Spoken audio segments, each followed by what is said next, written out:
Good morning, and welcome to the Senate Energy and Natural Resources Committee.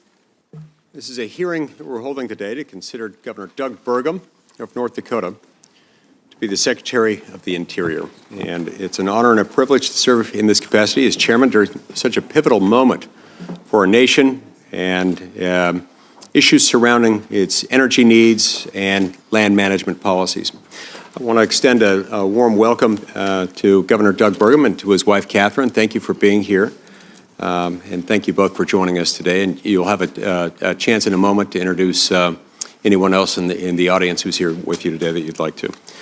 Governor Burgum, your nomination to lead the Department of the Interior comes at an urgent time as Americans under the policies of the Biden administration are suffering from skyrocketing energy prices that drive up the cost of everything from gas to groceries, from housing to health care, to restrictive land use policies that tend to stifle growth generally. The challenges facing American families are mounting, and they're staggering. This past November, voters decided to send a clear message.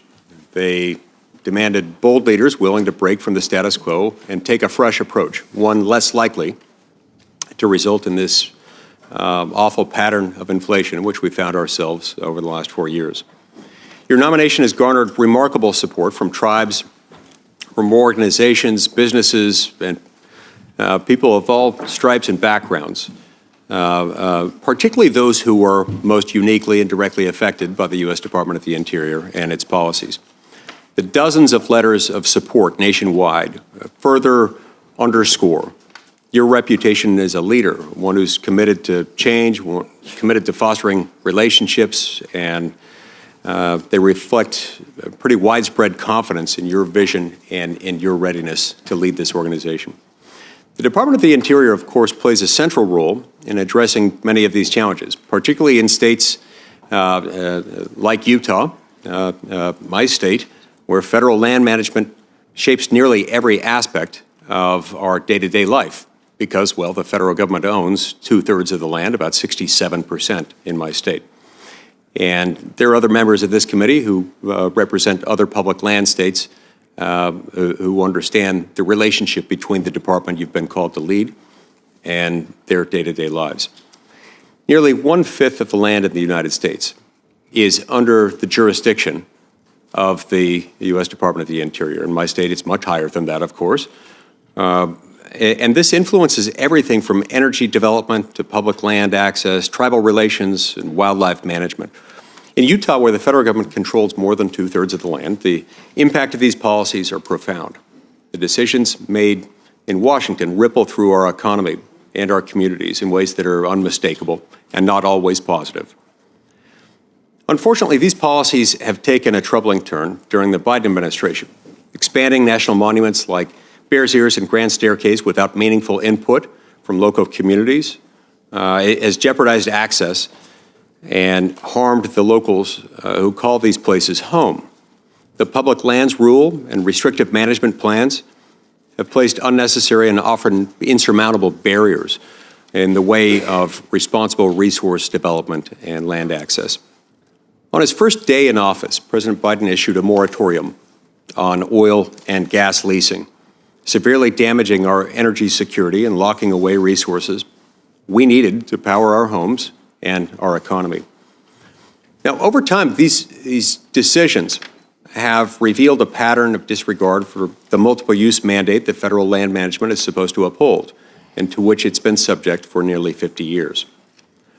The consequences of these policies extend, of course, far beyond Utah. As wildfires devastate California, it's clear that mismanagement of public lands has consequences that often reach far beyond rural areas. Federal agencies must reevaluate their approach to wildfire prevention, prioritizing forest management strategies that mitigate the risk of catastrophic blazes. Utah and other western states know too well the devastation that these fires cause, and addressing this crisis must be a very key priority for the department. Reversing course will, of course, require bold leadership and a willingness to embrace innovative solutions. The Department of the Interior must take a hard look at the leasing restrictions of the last few years, which have steered development toward low potential areas while blocking access to high value resources like critical minerals. These are the building blocks of our economy and our national defense, and we can't afford to let bureaucratic delays jeopardize our future. Housing shortages across the West present another daunting challenge that we have to face. By working with state and local governments to identify underutilized federal lands, the department could finally meaningfully alleviate the housing crisis in places like Utah, where the demand for affordable homes far exceeds supply. Bills like My Houses Act would provide a long-term strategy and a strong framework for such partnerships, showing that federal land policy can drive solutions rather than creating obstacles. The Colorado River, a lifeline for millions across the West, faces growing threats. Effective communication and support from the Department of the Interior as states negotiate the river's future will be critical to safeguarding that vital resource. Our national parks also require renewed attention. These iconic landscapes are a source of pride and major economic driver for the gateway communities surrounding them. According to some polls, they're one of the few features of the federal government that people actually like, so we've got to take care of them. The department must work to balance accessibility with conservation, ensuring that visitors can enjoy these treasures without compromising the future. This will require stronger partnerships with local stakeholders to address infrastructure needs and manage visitor impacts.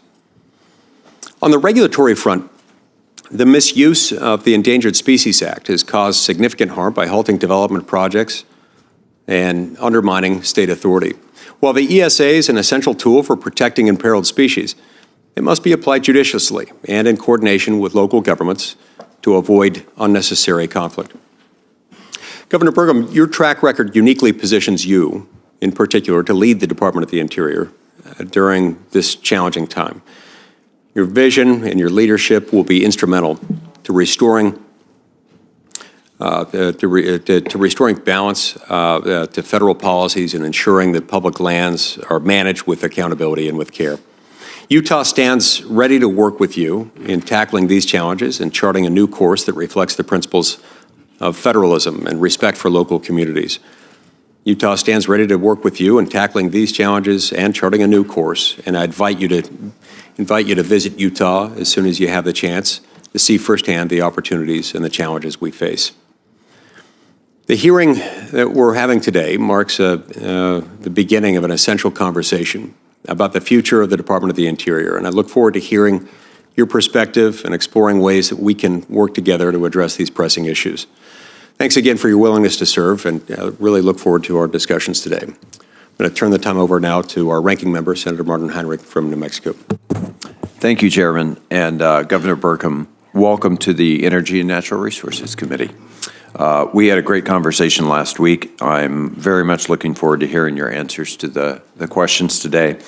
And I too want to begin by acknowledging the horrific wildfires in California over the last couple of weeks. And having spoken to many of my members on the dais, I know you're going to get some questions about that, and in particular about firefighters and how we make sure that they are supported.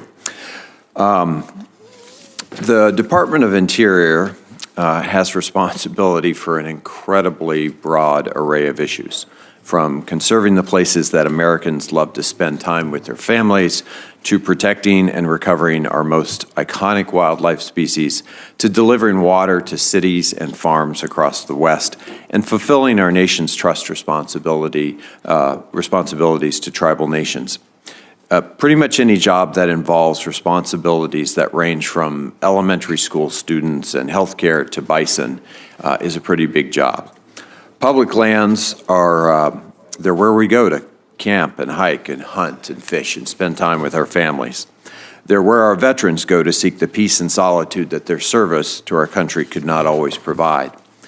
And while there are some who argue that the very existence of public lands, places like Yosemite or the Bitterroot National Forest, are unconstitutional, but most Americans know that the idea of lands that belong to everyone, no matter where they live or who their parents are or how thick or thin their wallet is one of the most democratic ideas from our nation.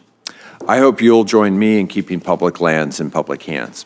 And the Interior Department is also the leader in meeting our nation's trust responsibility to tribal nations and upholding the treaty commitments that we as a nation made to tribes and their members.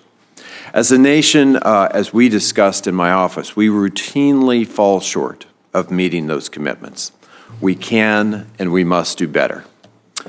As the relentless pace of climate change brings bigger floods, hotter summers, higher winds, as we've seen in California, and diminished snowpack, which we are experiencing in New Mexico, it's also driving the long-term aridification of the western United States.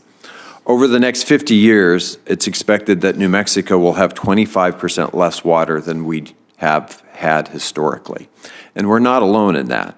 The Colorado River, which provides drinking water for 40 million people, irrigates billions of dollars worth of crops, provides essential habitat for fish and wildlife, and will likely never return to those early 20th century flows that we used to be able to expect. Through the Bureau of Reclamation, the Department of the Interior must play an active role in helping the West transition to that new water reality.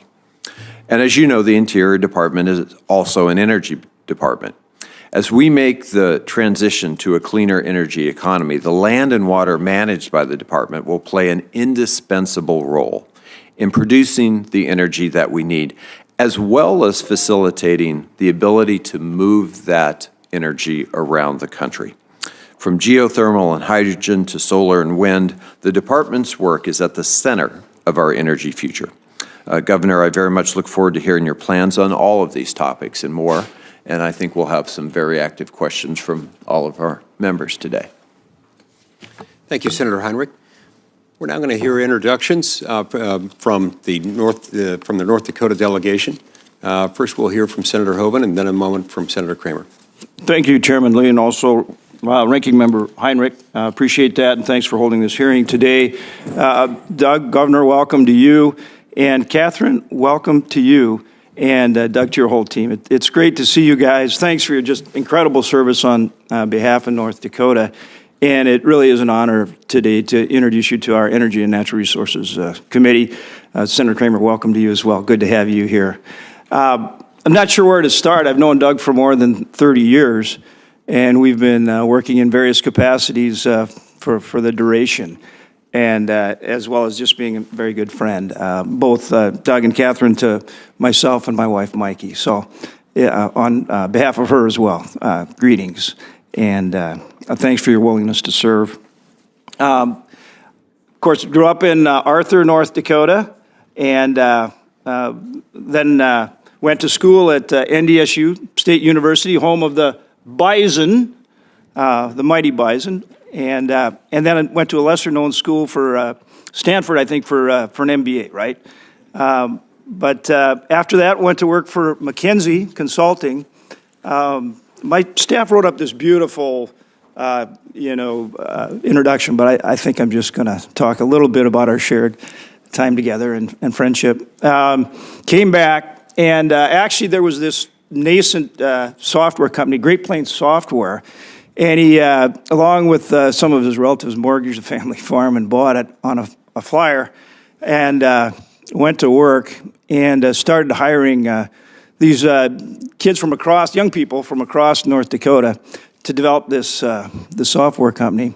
And I went to his office, I don't know, a long time ago, over 30 years ago, and he was in there, he was just putting these 8x8, I guess, floppy disks into sleeves, and then he put them into boxes, and then putting them into larger boxes, and they were shipping. And I said, Doug, what is this? What are you doing? Well, I then learned all about, if you know Doug, you know what I mean, it's true, all about PC software. And he built that company up, sold it, or went public in 1997 with it, sold it to Microsoft in 2001, and that became Microsoft Business Solutions. And so Microsoft Business Solutions today had its genesis in Great Plains Software. Doug ran Microsoft Business Solutions for a number of years, kept it there in Fargo. It was the largest location for Microsoft outside of Bellevue, Washington, and it had, I don't know, 2,000 or more North Dakotans working for him from across the state. Left that after a while, started some more companies, went into philanthropy, including some really great things for our North Dakota State University and many other things. Revitalized, in many respects, downtown Fargo with his real estate development. And in 1997, when I was governor, I gave him the Theodore Roosevelt Rough Rider Award, which is our highest award. And I can remember him looking at me at the time and going, gee, John, I hope I am not done accomplishing things. And obviously you weren't, Doug. Ran for governor in 2016, won. Ran again in 20 and won overwhelmingly, mostly because of Catherine, we think, but won by a big majority.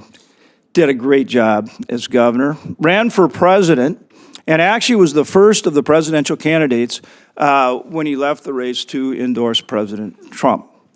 And President Trump, right from the get-go, and Kevin will tell you the same thing, when we talked to him about Doug, he was really excited about Doug from the jump. And I'm thinking, well, the guy ran against you, really?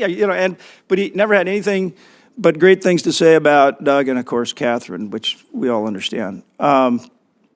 But he endorsed President Trump. And what Trump saw was somebody who truly understands energy. And the Trump administration has such a big energy agenda that he knew this was the guy to lead it. So it's not just about leading the Department of Interior Secretary, but leading the National Energy Council.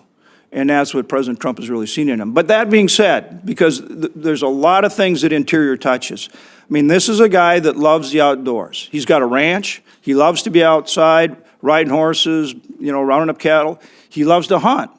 So he loves the outdoors. He loves the national park system. He's a historian. I mean, Angus King, he'd even challenge you for, trivial knowledge of history. I mean, and important knowledge of history, too. But, I mean, just any detail. Head-to-head, you two guys go in detail would be fun to listen to for a while. And so he loves the outdoors. He loves the park system. And talk to folks that he's worked with in Indian country.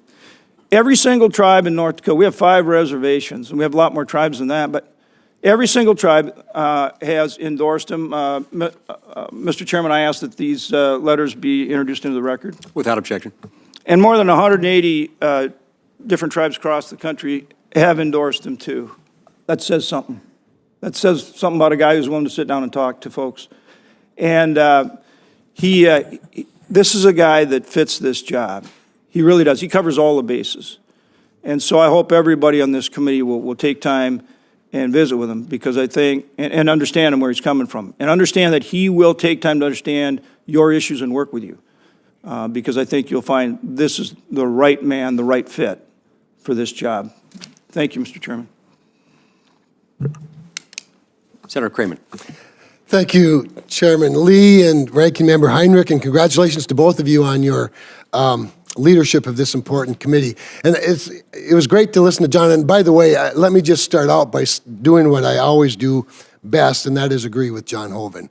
It's worked very well for me in my career. But what struck me right away is that as he starts talking like a governor, as I look around the room, and he brings up Angus, and I'm thinking, well, I'm in a former governor's club, for crying out loud. You're going to have a lot of great things to talk about.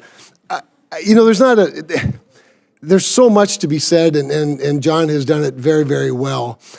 So I'm just going to highlight a couple of things. And to John's point about President Trump's confidence in Doug Burgum, he called me a lot, the president did. He even called me when Doug was his opponent and said, I like that Doug Burgum guy a lot. And he said, he's just so smart, and he's so good, and he's got a big brain, and he understands everything. And I said, he does. He does. And he'll be very, very, very valuable to you in your service.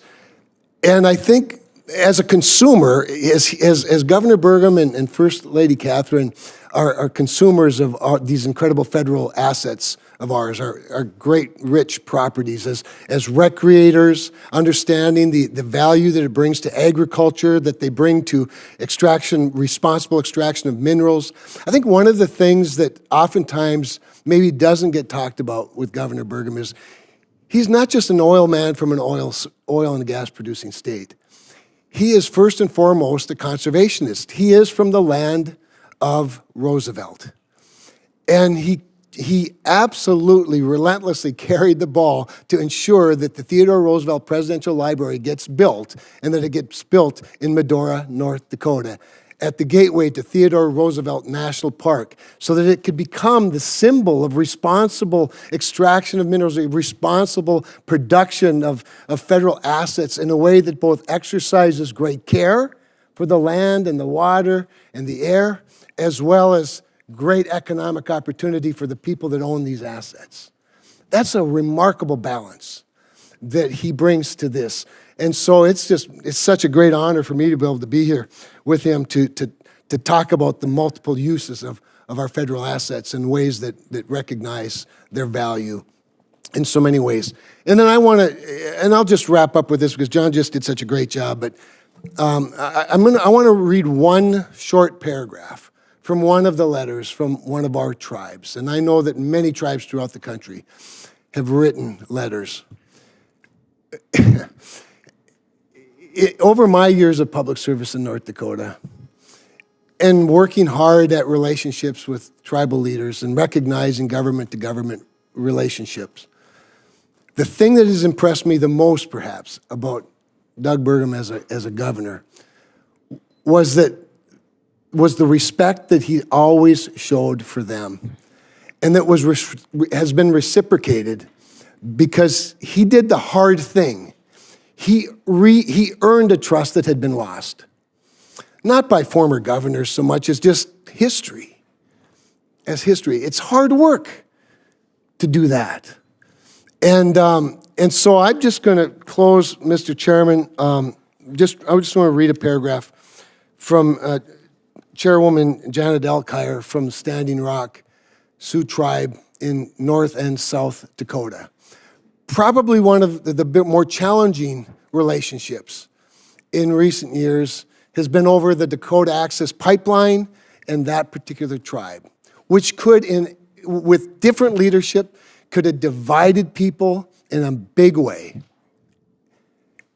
But even through all of that, he earned their support. And I'm just going to read this short paragraph, and then I'll end with that, with my thanks to you for allowing me this opportunity, and my thanks to you, Doug, for allowing me this blessing. Governor Burgum understands the Native American dynamic, which, if you're non-Native, can be difficult to maneuver. But he does it well.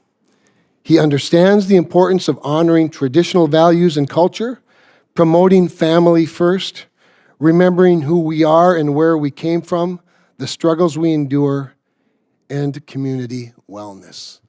And so it's just my honor to be able to introduce him today and look forward to a successful confirmation and working together. Thank you, Mr. Chairman. Thank you, Senator Cramer, and also Senator Hoeven. Governor Burgum, the rules of the committee require that, quote, at any hearing to confirm a presidential nomination, the testimony of the nominee shall be under oath. Accordingly, if you'll please stand and raise your right hand, I'll administer the oath. Do you solemnly swear that the testimony you're about to give to the Senate Committee on Energy and Natural Resources shall be the truth, the whole truth, and nothing but the truth? I do. Thank you. Now, before I have you begin your opening statement, I'll ask 3 questions that are addressed to each nominee who comes before the committee. First, will you be available to appear before this committee and other congressional committees to represent departmental positions and respond to issues of concern to the Congress? Yes. Are you aware of any personal holdings, investments, or interests that could constitute a conflict of interest or create the appearance of such a conflict should you be confirmed and assume the office to which you've been nominated by the President? No. And are you involved or do you have any assets that are held in a blind trust? No, I do not.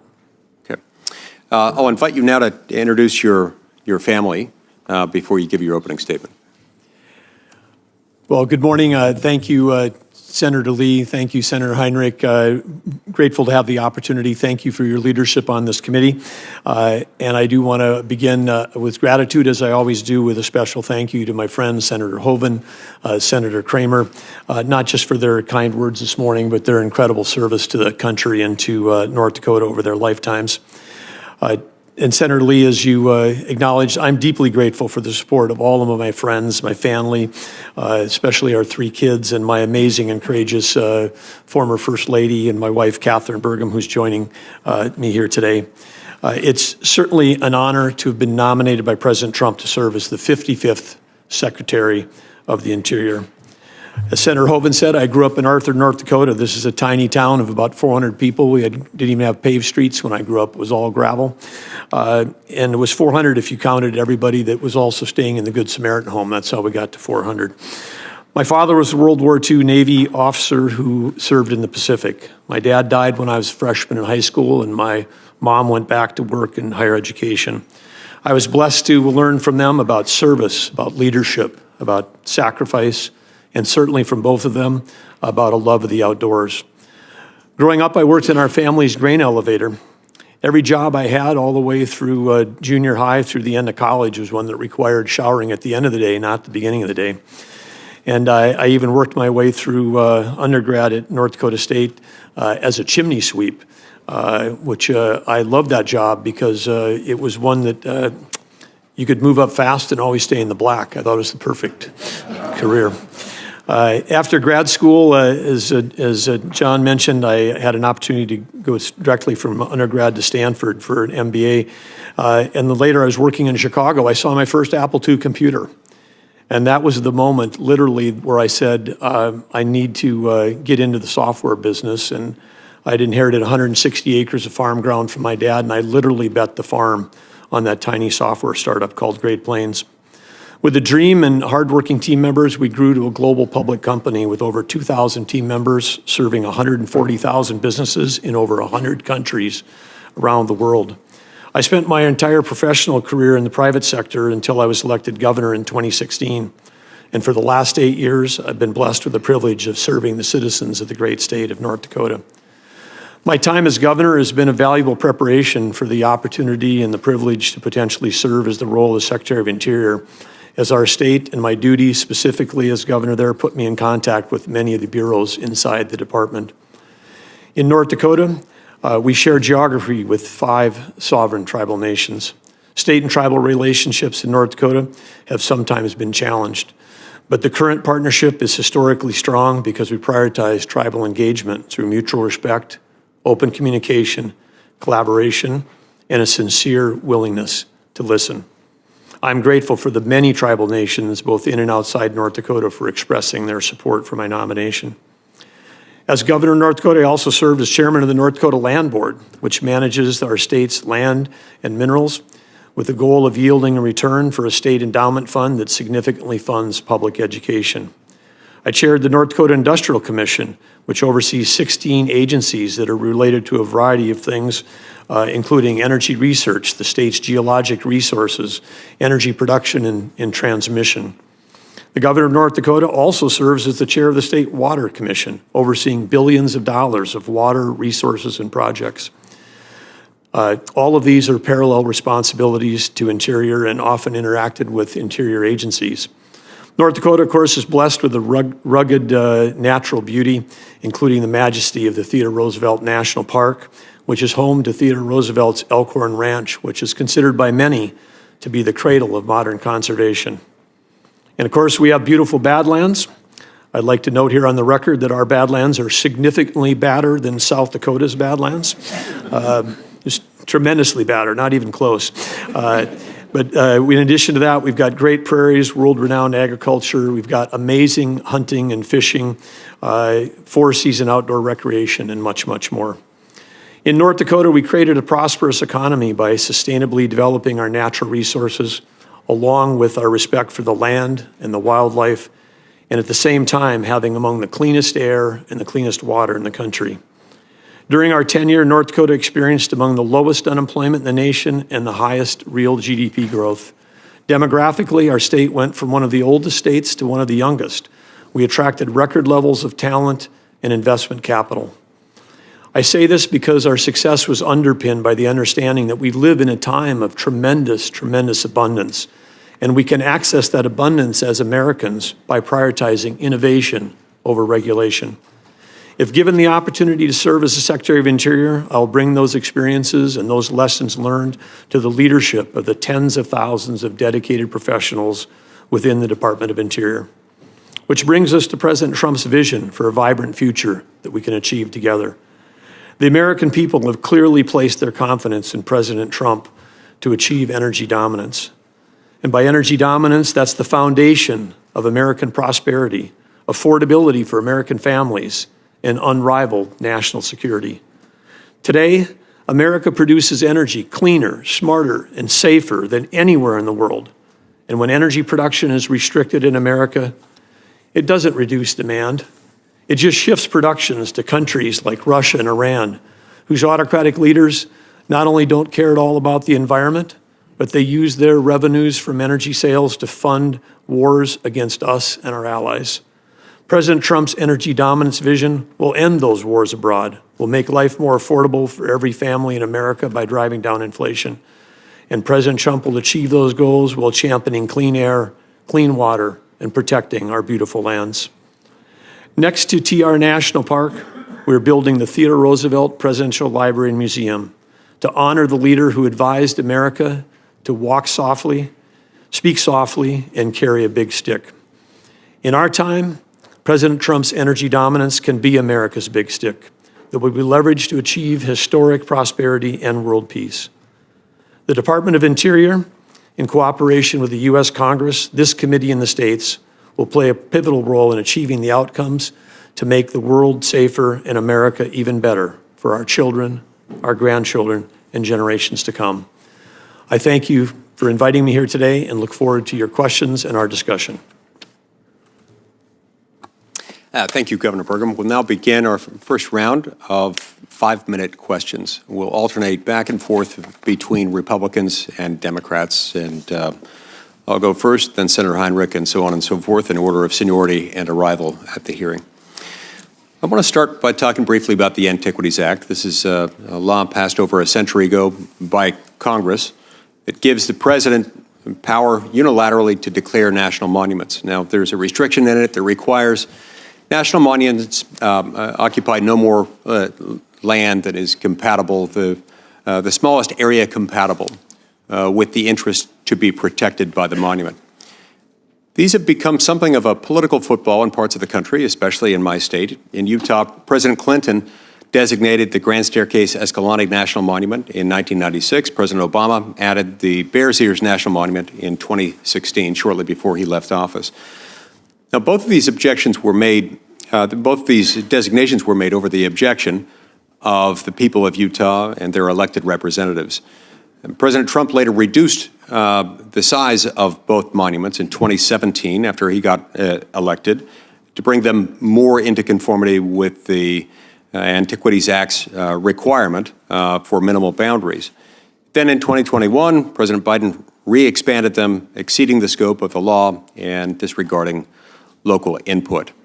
As I explained to President Biden at the time, this is the size of 2 Delawares within my state that have been moved into this very restricted use classification. The point is not that there aren't beautiful things to protect in the state, but the line was drawn so big and the monument was made so expansive, in part because local leaders weren't consulted, and to the extent that they were heard, their counsel was ignored. So, Governor Burgum, I'd like to invite you to when you visit Utah, to meet with those whose voices were ignored by the Biden administration during those monument re-expansions. Will you work with me to try to fix that current mess and try to figure out how best to proceed and to make sure that the Antiquities Act designated monuments don't exceed the restriction within the statute itself? Well, thank you, Senator Lee, for that important question. The 1905 Antiquities Act, of course, was signed into law by President Roosevelt himself, and it was, as you stated multiple times, it states very clearly that it's the smallest possible area to protect those objects to be protected, and its original intention was really to protect, as it says, antiquities, areas like, I would say, Indiana Jones type archaeological protections. These are essential that we protect these areas as a country, and that's what the law was intended. But I would look forward to working with you, and particularly in the area of local consultation, because when the federal government overreaches into a state like yours that's already has over 60% of its land in public lands and restricts that use, it's got tremendous impact on tribes, on the local communities and all those around. And I just think it's important that we strike the right balance. I look forward to working with you on this issue. Thank you. I appreciate that. Housing is another area that I'd like to address briefly. There's a particularly acute housing shortage in the West, where the presence of federal land, not just the presence, but the predominance of federal land available for housing frequently results in shortages. It just makes a lot of things difficult. And it's not as though we have one part of the state that is all federal and another part of the state that is all non-federal. It's all intermingled. And as a result, it impacts all kinds of things. Now, many of our communities in states like Utah and Nevada, among others, find ourselves feeling sort of like we're islands, floating islands within a sea of federal land. And that just constrains growth and makes our constraints on our housing supply that much more dire. I would love to work with you on a bill that I've introduced that I've worked on for several years called the Houses Act. And in addition to looking for and developing other creative ways to address the housing affordability crisis in the West, in your view, how can the Department of the Interior help address the housing crisis in areas like, as is the case in my state, where the presence of federal land often inhibits community needs? Well, understand that one of the great challenges we're facing in this nation right now is housing affordability. And in my discussion and friendship with Governor Spencer Cox of your state, know that it's a high priority for him and for the state. I think there are opportunities for us to accomplish both. I mean, like I said, we're in a time of abundance. When we've got federal lands abutting urban areas, and we maybe have other areas that maybe need to be protected, like we've done in North Dakota as governor. Sometimes we've done land swaps, so we trade state land for private lands to provide better outcomes for both of those pieces of land. And I think there certainly are opportunities here. Public lands in general, some like the national parks, absolutely, we need to support and protect every single inch of those. But in other cases, we've got a multiple use scenario for our lands. And I believe there's pathways we can find, particularly in states like yourselves and others that have 50, 60% or more of your land held by the federal government, that we can find appropriate solutions to help address the housing. Look forward to working with you on that. Thank you, Governor. I see my time's expired. We'll turn the time over to Senator Heinrich. Governor, I want to actually kind of continue on that same vein. And I had a very long and detailed question here written by my staff that I'm going to depart from and just go to the heart of the issue, which is, I think what people are concerned about, and there was this was a very hot issue this year because of legal action, is the idea that we would somehow, in a wholesale way, divest of our public lands. So talk a little bit about that, how we can stay true to our conservation history, make sure that the things we do on our public lands, especially, well, not especially, but economically, recreationally, and as, they play such an essential cultural role in states like mine, can be supported while making smart decisions about individual parcels. Well, thank you, Senator Heinrich. I think we have to look no further than New Mexico for the answer to the fact that we can find the balance, because as I know Senator Hoeven and I hate to acknowledge, but New Mexico passed North Dakota as the #2 oil and gas producer in the state, and yet your state's got a tremendous record of protecting, cultural and historical lands and providing that balance. So I think there is certainly the opportunity for us to find that balance going forward where we can protect the land that we need to protect, but also solve issues, whether it's housing or whether it's a resource development that may be of interest to the tribe and the local communities. And that's something we really pride ourselves on in New Mexico, is that we have been able to strike a balance that we've been able to be an energy leader on many fronts, and at the same time we've created a number of national monuments even that are not controversial, that are deeply supported by local leaders, by veterans groups, by tribes, by hunters and fishermen alike. So I would just simply ask that before the department makes wholesale changes to conservation designations in the state of New Mexico, at least, that you would meet with myself and any local leaders who helped to create those designations in the first place. Yeah, I think that, yes, absolutely would look forward to those discussions with you and those. And I think, again, as you've described, the key to this is the local consultation. As Senator Lee and other states have experienced, there have been incidents where there's been complete and total opposition and no local consultation. And I think, again, my experience as governor and working with the tribes and working with local communities in North Dakota, whether it's grazing associations, county commissioners, mayors, rural residents, I think the consultation is key. And part of that consultation is also those tribes that have both current and historic connections to those places as well, right? Absolutely. Right. As a former outfitter guide, I'm really quite excited that this Senate and this body just passed the Explore Act. It's the first major piece of outdoor recreation legislation. Senator Barrasso was incredibly involved in that, as was Senator Manchin. Permitting reform was something I worked on in that piece of legislation. And it's kind of a recognition of the big economic driver of our public lands that often doesn't get the same attention that energy and other uses get. So outdoor recreation in New Mexico is responsible for something like 29,000 jobs and billions of dollars of impact. On a national scale, it's over $1 trillion economy. So talk again a little bit about how we can balance those competing issues, as you did as governor, and support that outdoor recreation economy, because it is growing, and it's particularly critical to our rural gateway communities. Well, first I would just like to say this is a really important topic, but it's also a passion of mine. As someone who's spent my life as an avid outdoorsman, I was very pleased to get the full endorsement of the Outdoor Recreation Roundtable for this job, which represents that $1 trillion industry. I think that's where we first met. Yes, yeah, where it represents all of these different aspects.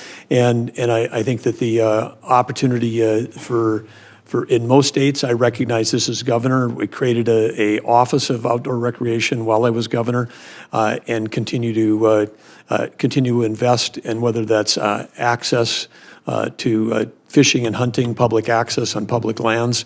We've got a number of great things going on in North Dakota that we've done there that have been really helpful, including using technology. We took all the posting requirements in our state. We got all the landowners, the pheasant hunters, all the waterfowl hunters, got everybody to agree on that. And we created a tool where, even for hunting, you can look on your phone and find out whether the land is posted or not posted. And it might be posted no for deer hunting, yes for pheasant hunting, and it includes the phone number, and it's posted, but if you call me and talk to me, I might let you on, but then the landowner's name and the phone number is right there. So we've been able to find tools to bring together landowners and sportsmen on both private lands as well as public lands to try to make sure that we can keep that outdoor economy rolling. Thank you. Senator Daines. Chairman, thank you. Governor Burgum, welcome, as well as welcome the First Lady of North Dakota. Good to have you both here. If confirmed, you will be 8th in line of succession to President of the United States, Governor, and that goes in line with when these departments became part of the United States government. Interior goes back to 1849. And the oldest agency within Interior is the Bureau of Indian Affairs, is BIA. I think it's only fitting, before I get into my questions and my remarks, if I might submit a letter for the record from the Coalition of Large Tribes, of which three of my 12 federally recognized tribes in Montana are part of COLT. Of course, you have 5 federally recognized tribes and members of COLT.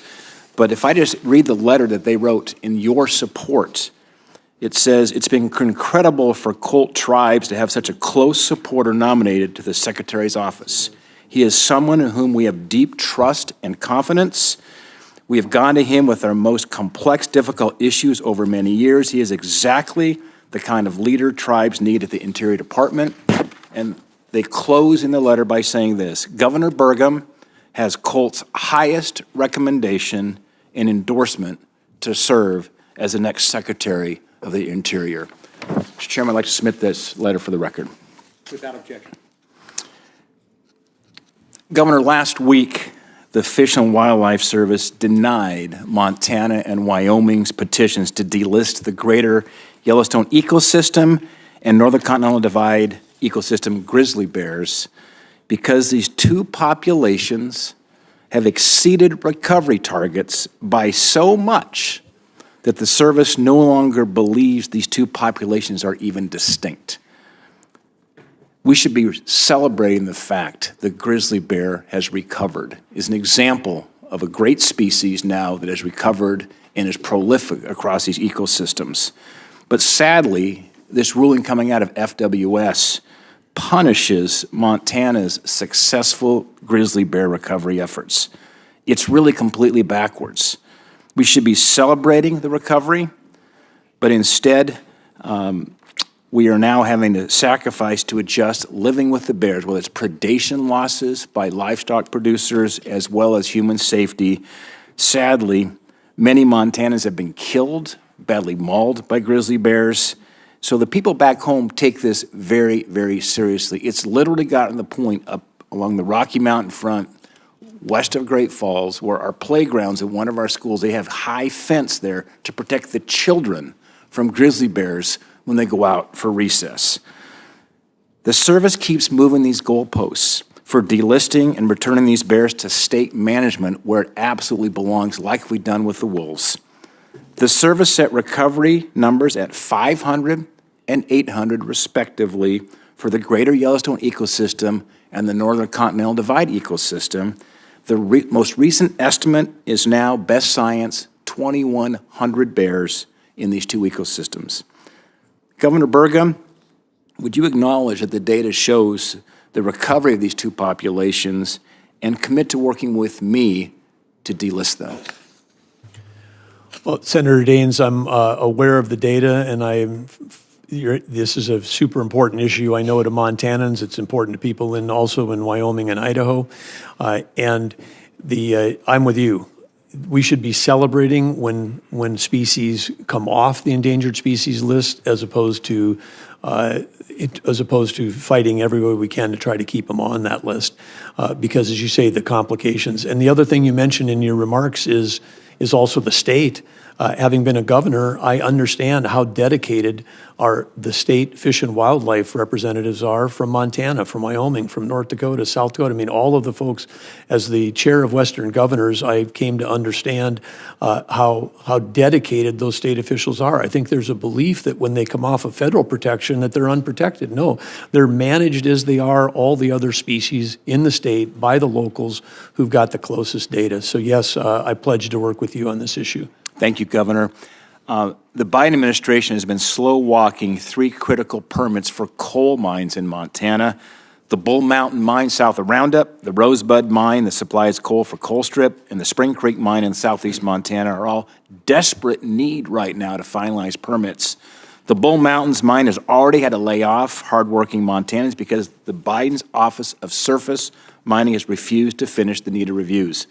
My question is, when confirmed, will you prioritize completing these permits so Montana families don't lose their jobs? Senator Daines, this is part of a larger crisis our nation is facing around electricity. We have a shortage of electricity, and especially we have a shortage of baseload. We know that we have the technology to deliver clean coal. We're doing that in North Dakota.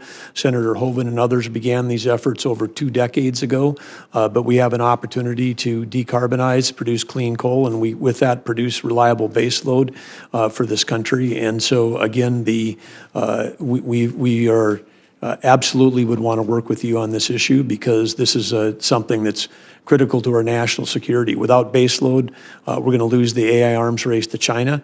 And if we lose the AI arms race to China, then that's got direct impacts on our national security in the future of this country.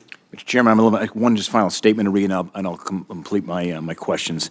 I want to quickly close by highlighting the importance of a bill that I'm working with Senator King of Maine. We co-chair the National Parks Subcommittee. We're proud of the fact that no matter which way the gavel goes, it goes back and forth over time in the U.S. Senate. Angus King and I are always co-chairs as we work together on behalf of our national parks. I'm working with him to reauthorize the National Parks and Public Land Legacy Restoration Fund. This is critical to address the deferred maintenance challenge we face with our great public lands.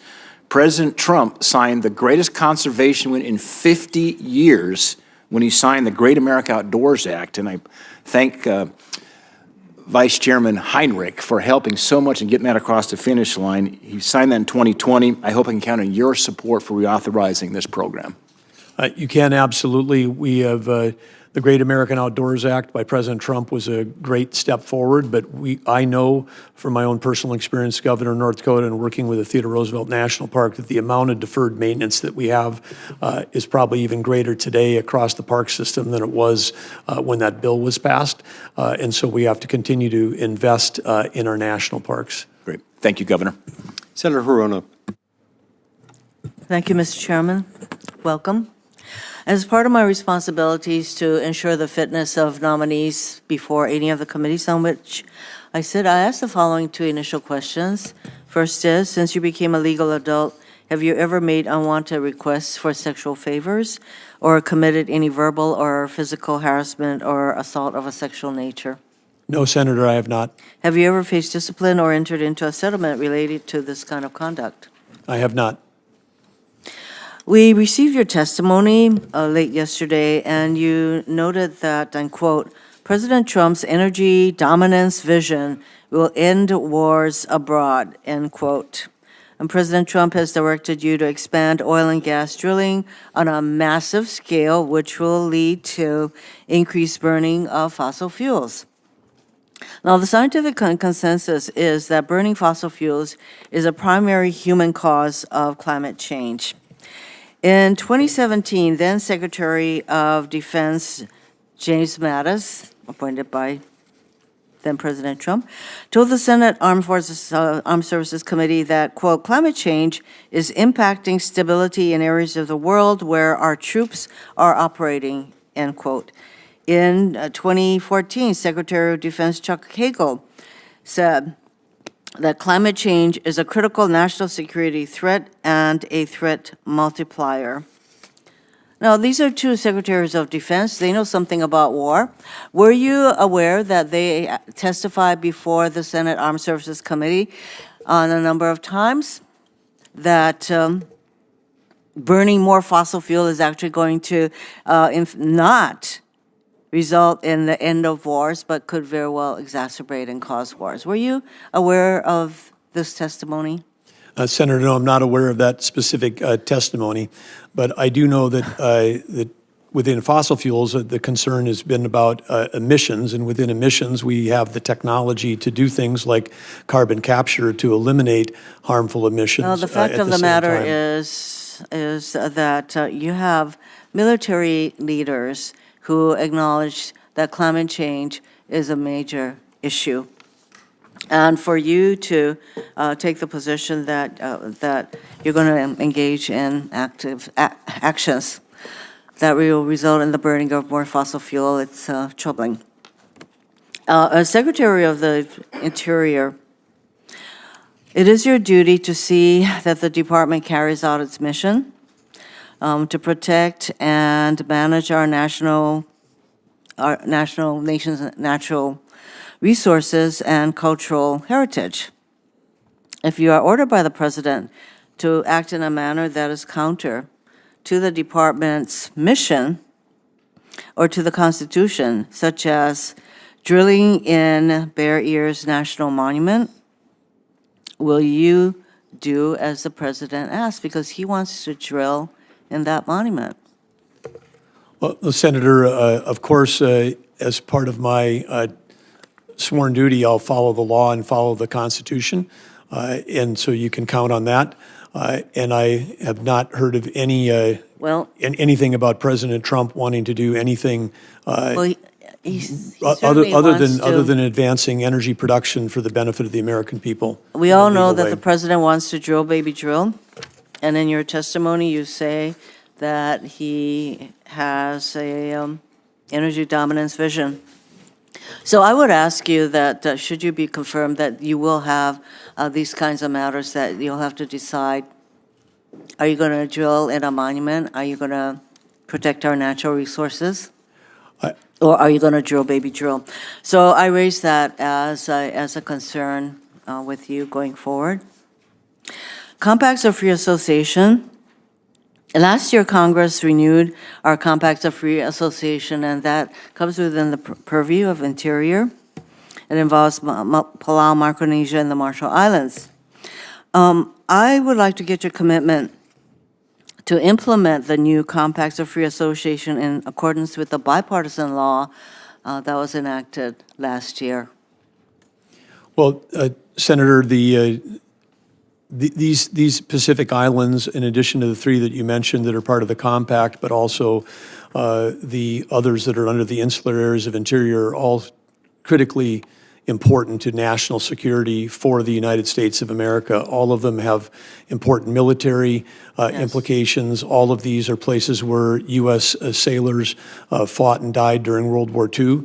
And with the aggression that China is showing in the Pacific, it's more important that we support them more than ever. I know that Hawaii plays an important role, including in things like with medical care for those residents of those islands, and I think it's important that the federal government does its share as opposed to putting the load on the state. Thank you. It sounds as though you have familiarity with the compacts, for which I am gratified. Thank you, Mr. Chairman. Thank you. Senator Justice. First Lady, welcome to everyone. I've got my questions are going to be short and sweet, but I can tell you just this, that I think we share in the fact that energy is the key. Energy, oh gosh, I don't have my mic on. Okay. Well, okay. Good enough. I'm talking loud enough anyway. But nevertheless, energy is such a key that opens every door, in my opinion, every single door. And the world is starving for us, America, to lead the way. And I believe we share that thought. I believe we share the thought that electricity, if we don't watch out, will become a crisis like we can't imagine. And we absolutely need to be prepared and move forward in that. But we've got a problem along the way. Permitting has gotten totally outrageous. And absolutely, we all want it to be fair and proper and not endanger our environment. We all share in that. But absolutely, I ask you, Governor, I ask you, please, tell us your thoughts on how we're going to approach this, how we're going to approach this, the issues with fish and wildlife, and on and on and on. Please tell us. Well, I should say, Governor, now Senator, so great that you're here in the Senate, and what a fantastic job you did as governor, and it was a pleasure serving alongside of you as another energy state. You've got everything, just you get that we are in an energy crisis in our country, and the first place is actually related to electricity. Electricity is at the brink. Our grid is at a point where it could go completely unstable. We could be just months away from having skyrocketing prices for Americans. And of course, as we talked about in the AI arms race, we need electricity for manufacturing, and AI is manufacturing intelligence. And if we don't manufacture more intelligence than our adversaries, it affects every job, every company, and every industry. You understand this, and we've got to get to work. The permitting right now in some of the queues in FERC for electricity, it's 7 years or longer. And it's a completely, that queue in FERC is 95% intermittent sources and only 5% baseload. We need baseload to be able to allow the renewables to be part of the system. We've got to have the balance between those two, or the grid, which is like a giant machine, just doesn't work. And so we've got to get to work. And permitting reform and speeding permitting. Right now, we've stacked the deck where we are creating roadblocks for people that want to do baseload, and we've got massive tax incentives for people that want to do intermittent and unreliable when the balance is out of whack, and we've got to bring it back in line. And we can do that and still achieve the objectives that we want to have about having cleaner environment, because the U.S. has done that. We are the one nation on the planet that's actually reduced CO2 over the last 20 years. We're the ones that have done it. China's doubled their CO2 emissions in the same time frame. Well, thank you, sir, and thank you for your kind comments as well. Now, if I could just ask one more question and just shift just a little bit. We all know the outdoors touches our soul, and I'm an outdoorsman like crazy. I have enjoyed hunting and fishing all across this nation, but especially in my home state of West Virginia. And I welcome you to come to West Virginia to experience that just what I'm speaking of. But I would just say just this. We have an attack on our sport of hunting and fishing. You know, hunters absolutely do so much to contribute to all the goodness all across all of our lands, to all the wildlife, to all the different things that happen within the sport of hunting. And I know you share, my love just as much as I know my love. With all that being said, what will you do to ensure that we will perpetuate this unbelievable tradition to our youth and all those to come? What will you do, sir? Well, Senator, in North Dakota, we've taken steps, as I know other states have done, to create youth hunting seasons, youth hunter education, make it more available, create more opportunities, as we have also done for disabled and wounded veterans. But when we have public lands and we've got public access, the greatest conservationists in our country, and some are probably listening today, but whether it's the Rocky Mountain Elk Foundation, Mule Deer, Pheasants Forever, Ducks Unlimited, you name any of these organizations, they're the ones that raise the money that actually pour dollars into conservation in this country. Hunters, the Safari Club, all of these different groups, and of course, President Roosevelt, Theodore Roosevelt, one of the founders of Boone and Crockett. I mean, he was a hunter who also set the ethic for conservation for our country. And so these two things go hand in hand. You cannot separate hunting from the love of outdoors, respect for wildlife, and dollars that flow back into habitat and making sure that we've got we've got the privilege of hunting for the public. It doesn't matter who you are. In North Dakota, you can get a $20 tag and go on a hunt that's just as amazing as if you were, going to Africa. I mean, it is a miracle that we have in this country, one of the few countries that has that, something we have to fight and protect to preserve. Thank you, sir. And I've only got just one other comment. President Trump is bringing to us amazing nominees. But in my book, this man, just think just for 1 second. He's super smart. His track record's unbelievable. He has experience off the chart. If anybody is the pick of the litter, it's got to be this man. He's done an amazing job. But he's got courage like you can't imagine. Just think about this. He stood on one leg at the debate, and absolutely with a torn Achilles. And I've been a coach forever in basketball, and I've seen kids get a torn Achilles, and absolutely it is one serious injury. How you did this, I will never know. But nevertheless, I give him kudos for courage beyond belief. Thank you so much, sir. Thank you, Senator. Maybe you'll tell us that someday. I assume it involved just biting on a leather strap until moments before you walked on the debate stand, but we can save that for another day. Senator King. Thank you, Mr. Chairman. I associate myself with the comments about sportsmen. Just several weeks ago, I accepted the chairmanship of the Congressional Sportsmen's Foundation, which I'm greatly honored to do and look forward to working with you on those issues. I have visited your wonderful state, camped there, visited Minot with Senator Cramer, and I must say Minot is the flattest place I've ever been in my life. One of the locals said the good thing about it is if your dog runs away, you can still see him after 3 days. And I also want to compliment you. A lot of people talk about an all-of-the-above energy strategy. You did it. You implemented it in North Dakota. Over 30%, 36% of your electricity comes from wind. And I hope one of the projects you might undertake when and if you are confirmed is to convince your boss that wind power isn't all bad.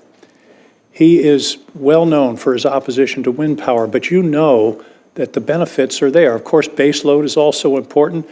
Storage is important to balance the grid. I understand that. But coming from a state where 36% of your electricity came from wind, I hope you can talk to the president about the fact that wind has its virtues and can contribute significantly, because we are, as you note, facing a huge energy challenge over the next 15 to 20 years to support the knowledge economy. Will you undertake that project? Senator King, certainly you've got great wind resources in Maine. We've got good wind resources in North Dakota. Not every state is lucky to have that. The resources that we do, where the wind is blowing, maybe that flat ground helps us on that. Very few trees to stop the wind. But I would say the key here, you mentioned, is base load versus the intermittent, because we've got to have the right balance, and we maybe have tipped a little too far in one direction. So I think that's the key piece for us, the key short-term emergency. But you do see the value of wind power. A third of your state's electricity comes from that source. Yeah, and most of that we export, and so I think our neighbors are happy to have that. But I would also say that, again, it is we need an all-of-the-above strategy. It's what we've had in North Dakota. And a balanced grid. It's a balance, but we need more. We need more, and the thing we're short of most right now is baseload. Well, Maine has an asset similar to yours offshore, and the Department of the Interior executed several leases recently. I hope I can have your commitment to continue with those leases. They will produce enough energy for all the homes in Maine, New Hampshire, and Vermont. It's an enormous resource in the Gulf of Maine that can provide significant energy. As you may know, the capacity factor of offshore wind is significantly higher than terrestrial wind. So I hope that your department will continue with the projects that are already underway. Will you commit to that? I'm not familiar with every project that the Interior has underway, but I'll certainly be taking a look at all of those. And if they make sense and they're already in law, then they'll continue. I think the key is, and I think President Trump's been very clear in his statements that he's concerned about the significant amount of tax incentives that have gone towards some forms of energy that have helped exacerbate this imbalance that we're seeing right now today. You talked briefly to your some of the other questions about permitting reform, and I was involved in the discussions with Senator Barrasso, Senator Manchin, and others about the permitting bill that unfortunately we couldn't get across the goal line at the end of the last Congress. I presume that permitting reform not only is for generation projects, but transmission. Do you appreciate the difficulty of permitting transmission assets, particularly in the West?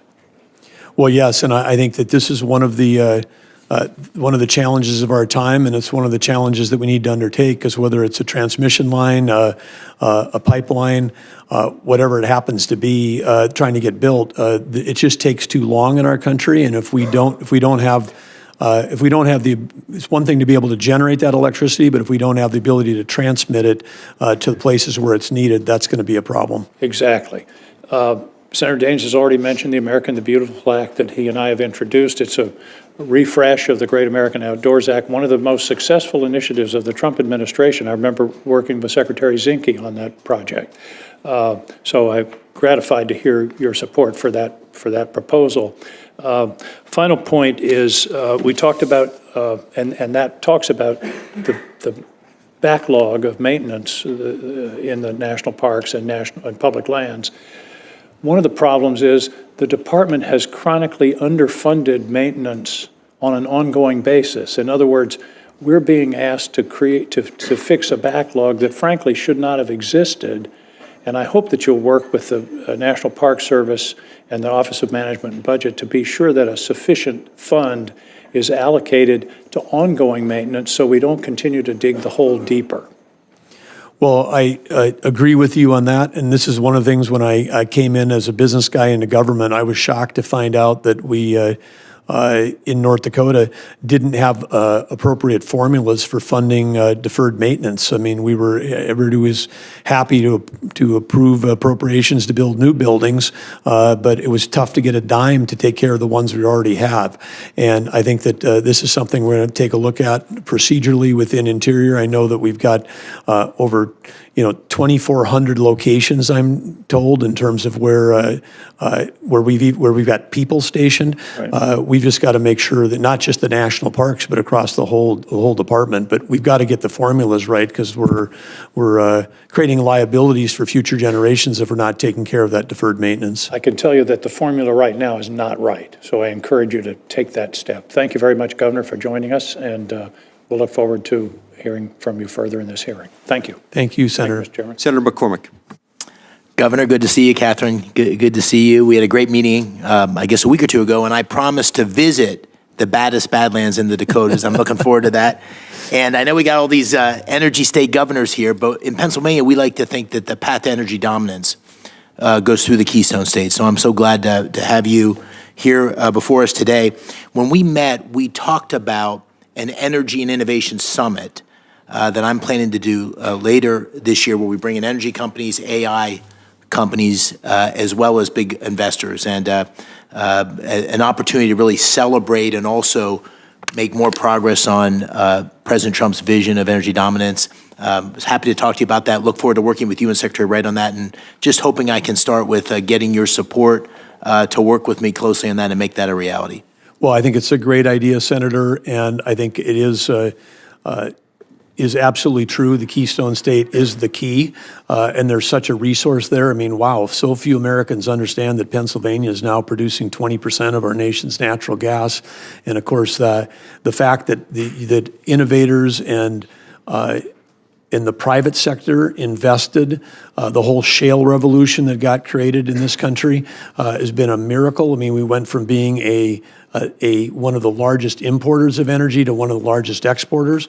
And at the time, in Russia, they ran a campaign with all of the psyops they have. We can't be naive. They pounded Europe for 10 years of getting everybody in Europe and Germany to shut down all their baseload so they could buy natural gas from Russia. Then they invade Russia invades Ukraine. The price goes up. Russia makes bank like they've never made before, and they're funding a war against us. Germany then rushes to try to reopen their baseload power plants. They're doing all that. If America hadn't come to the rescue with LNG exports from our country to Western Europe, this thing could have escalated even beyond the tragedy that we see today in Ukraine. So couldn't agree more, and that really relates to my second question, which is Pennsylvania, as you mentioned, the second largest natural gas producer, and yet America's allies, even states across our great country, can't get access to LNG.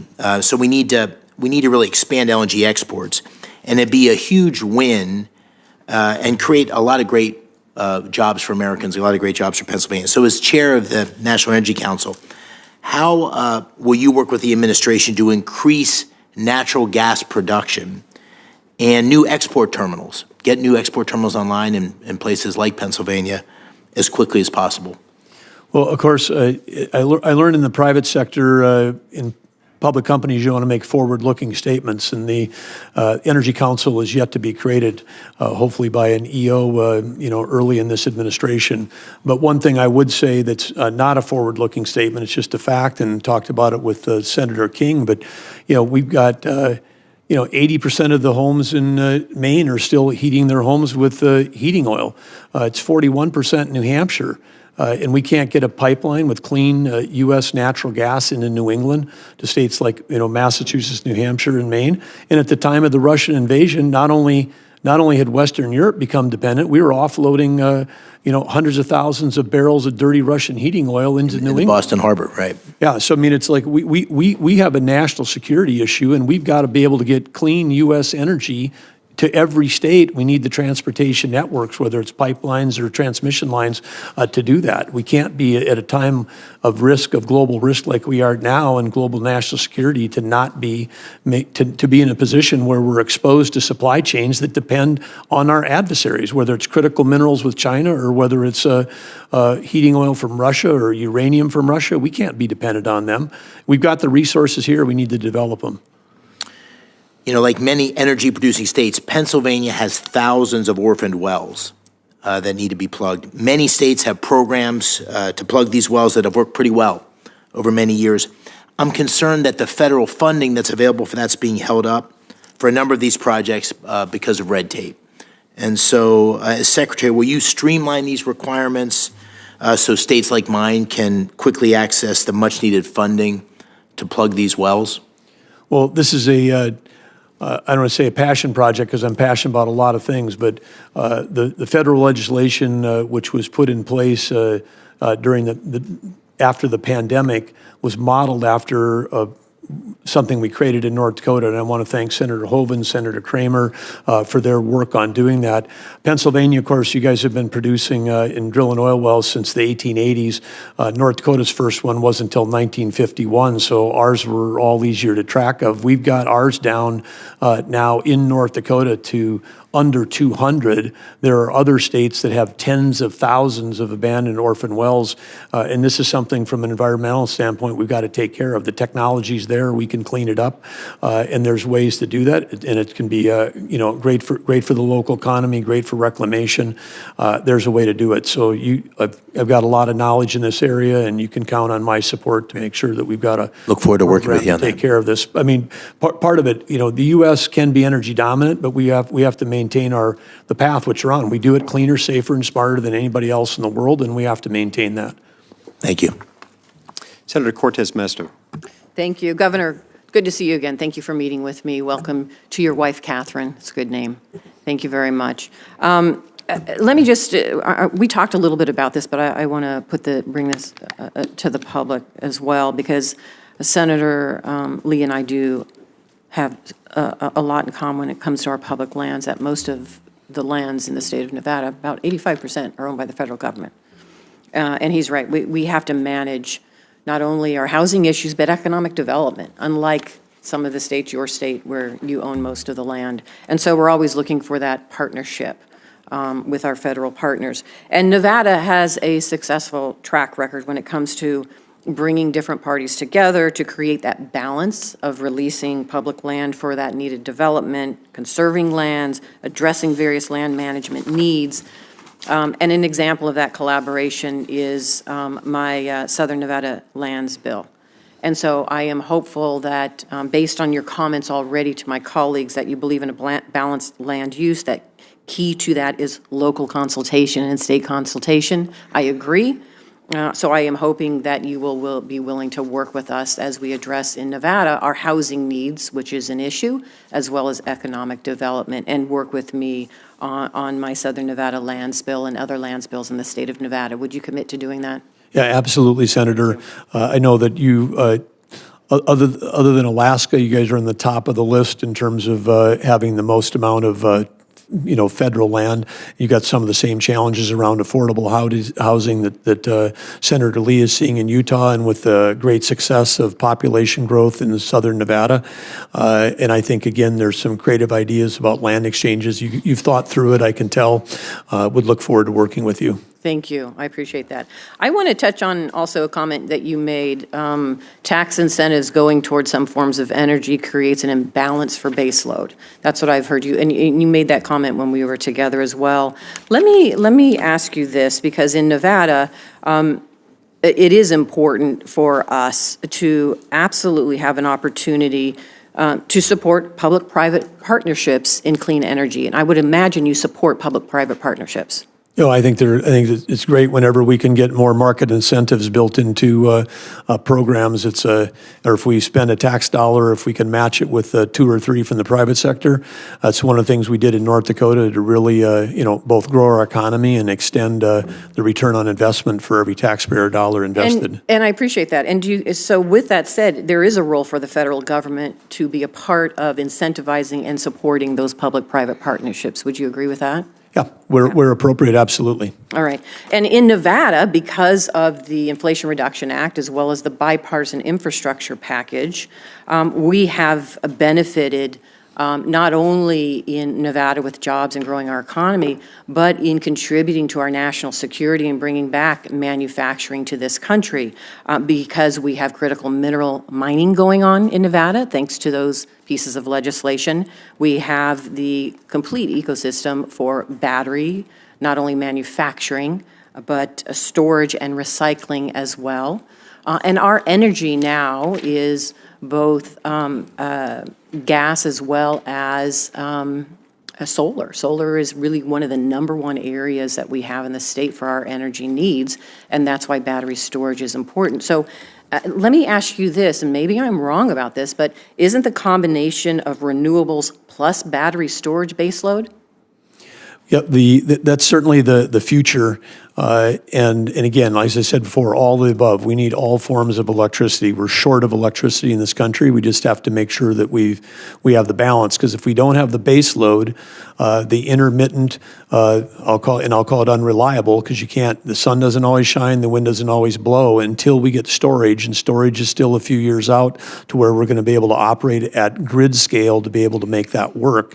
Until we get to that time, we really have to have 2 systems. We have to I agree, but if we don't have the incentives continue that kind of research and making sure that's happening, because it's happening in Nevada right now, storage. Yes. I've been to the facilities, we see it. If we don't have those incentives, then we're never going to get there.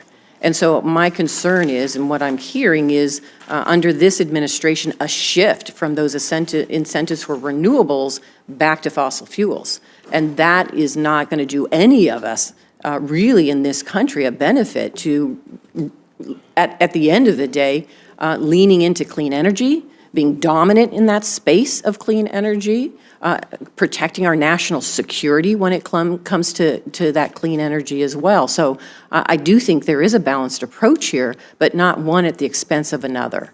And I'm hopeful, based on your experience as a governor, what I just heard and I know about your state, because you found that balanced approach for energy, and every state's going to be different based on their geography, that you're going to work with states as well and not take away an opportunity where they can have that balanced approach for energy. Would you be willing to do that, even stand up to the administration when it somehow is not a benefit, what they're trying to do to a state like the state of Nevada? I'm a Republican governor, and I are in lockstep when it comes to moving forward in this space.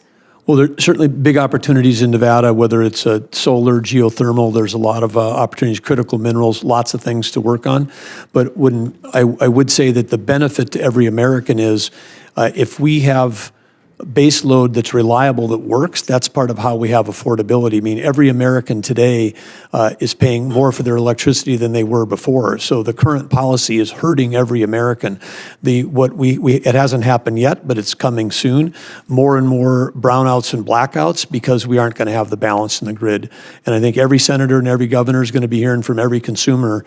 And so this is something we have to work on together as a priority to make sure that we restore a balance to the grid. And that means that like I said, you take a look at a FERC queue that's got 95% intermittent and unreliable, that probably tells us we're a little bit out of balance, and we've just got to bring it back and then keep moving forward. But great opportunities to work with you in Nevada.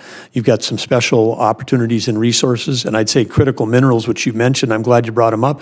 But we in the IRA, we passed all kinds of incentives for electric vehicles at a time when China is controlling 85% of the critical minerals in the world. So, I mean, incenting something which increases our dependence on a major adversary, because we're in a Cold War with China, and we're in a cyber war every day with them. I mean, right now, we're in a cyber war with them, North Korea, Russia, Iran. Every day we're being attacked by these folks. So you don't support the credits for electric vehicles, and that would be something that you would support the administration repealing?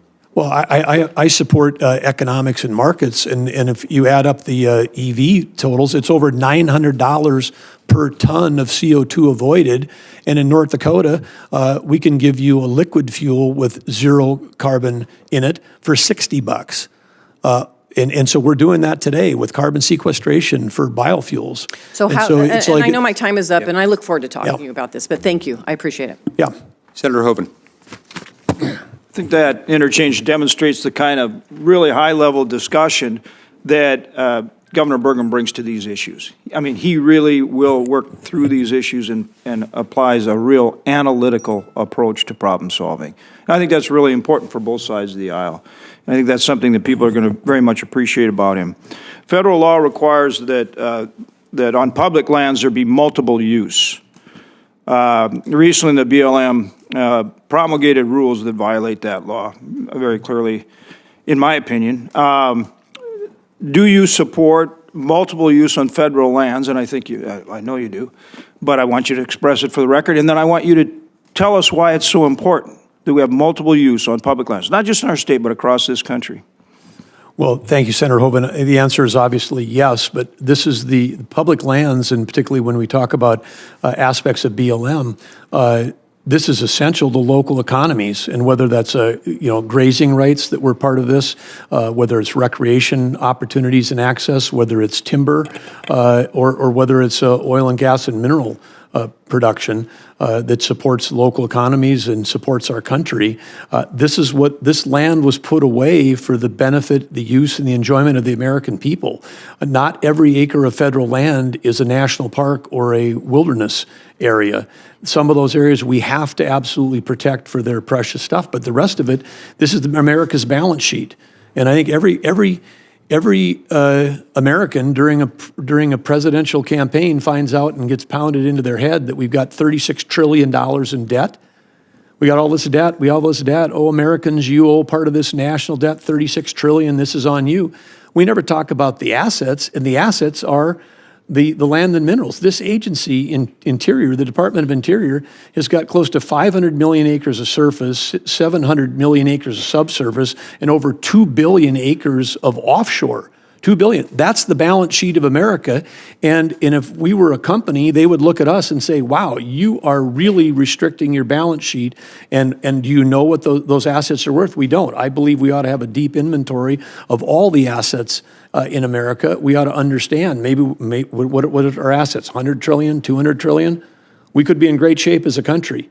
But then if you said, wow, if we have 200 trillion in assets just sitting there, but we restrict access, we don't cut a tree, we don't use them for recreation, and then we don't develop the minerals sustainably in a smart way, then we're getting super low return for the American people. It's our responsibility to get a return for the American people when we do that. When we did that in North Dakota, you started it as governor. And on the land board, we've got, in our little state, we got a $12 billion endowment for K-12 for about 125,000 kids. I mean, we got an endowment bigger than most universities in the country for our K-12 system because we learned how to utilize this stuff. And guess what? We still have among the cleanest air, cleanest water, greatest recreation in the nation. This is the time of abundance. We can do all of it. Yeah, and so it really is about working with people in all these different uses. And that's true with working with in Indian country on the reservations as well, right? Empowering the local tribe, to decide, make those decisions about how they use the land and all the beneficial ways that they can, right? Yes, well, in our state, I mean, MHA Nation, the Mandan, Hidatsa, Rikra, the three affiliated tribes, one of the great energy tribes in our country. These guys are, I say, the hardest job in America. It's not being a a governor or a senator, the hardest job in America is a tribal chairman, because you get a whole nother layer of federal bureaucracy on top of you. And they show up at MHA and they say, hey, you guys are doing too much flaring. And then they say, well, we wouldn't be. We wouldn't be if you'd give us a permit to actually do a gas gathering line. So the same government that tells them they can't produce, that they're flaring too much, won't give them the permit to do the thing that we can do in the rest of the state. So they get constrained. In addition to serving as Secretary of Interior, there's also the role as the leader of the National Energy Council, very important. Talk for a minute, for the time we have left, and you might even go over a little bit. The chairman's really a good guy. So talk about how you implement a game plan to achieve that goal of energy dominance that President Trump wants for this nation. Well, again, I think I don't want to get caught in making forward-looking statements, because the council will be formed by an EO. But I think that the intention, as you can read in President Trump's public statements, are it's very simple. He wants to cut red tape. He wants to have more affordable energy for us. He wants to sell energy to our friends and allies, so they don't have to buy it from our adversaries. That's how we reduce tensions in the world. And then we've got to make sure that we're doing it in a smart way, because he talks all the time about clean air, clean water. So he's basically talking about the approach that we're talking about here at this committee. This committee will be deeply involved in helping set those policies, but it's an all of above, go get it done, and stop getting in the way of ourselves. And particularly with this the AI battle, people don't understand that what's coming right now with AI revolution is going to happen during President Trump's term, where when we have generalized intelligence that we can manufacture, it's going to affect our ability to compete with every other power. And China they permitted more than 2 coal plants a week in the first half of 2023. And they're already the world's largest emitter. So we're competing against someone who's going to create more electricity, produce more AI, and this could be how we lose the Cold War with them if we don't get it on. We have to do it here, and we're a country that believes in reclamation. We believe in following labor laws. China, child labor, no reclamation, no care about the environment. They're a tough competitor right now in terms of their ability to produce electricity. So we've got to get going, we got to cut red tape, and we got to realize that if you shut down U.S. energy production here, it doesn't help the global environment. That's a false trade-off. It doesn't help, because somebody else produces it someplace else, less cleaner than we do. Thank you. Thank you. Senator Cantwell. Thank you, Mr. Chairman. Governor Burgum, congratulations on your nomination. And I hope to run through a couple of questions here, so help me out in your brevity if possible. I know the ranking member anyway, and maybe even the chairman brought up our beautiful outdoor economy, which we've heard from your senator that apparently you're a big outdoorsman yourself.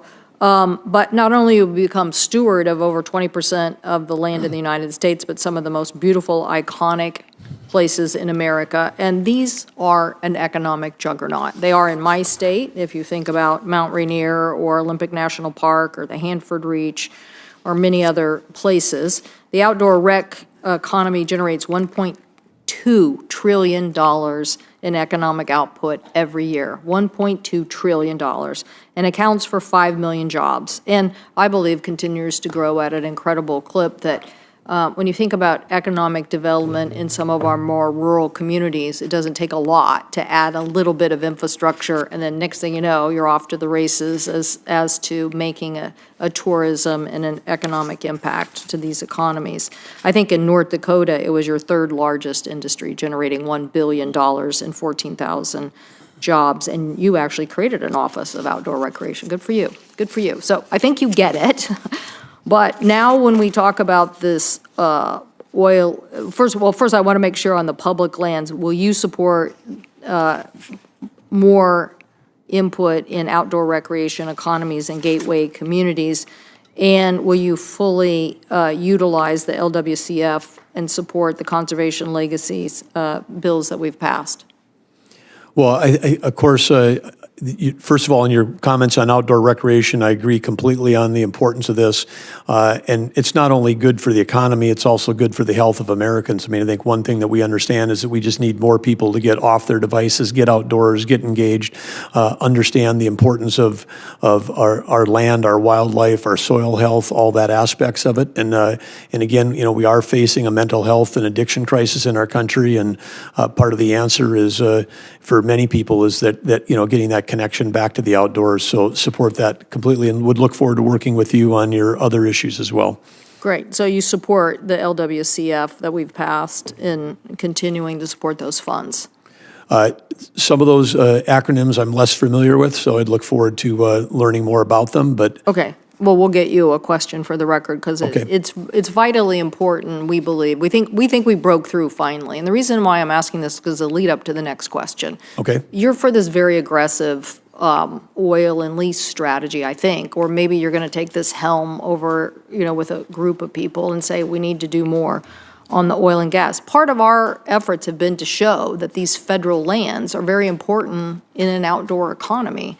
And so how many areas that we've already leased for oil and gas that aren't being used, why don't we start there? Why don't we just start with those, the leases that are already there? Why don't we start with that? Well, I think I would use the term that I was for aggressive. I've never stated that. I'm for following the law.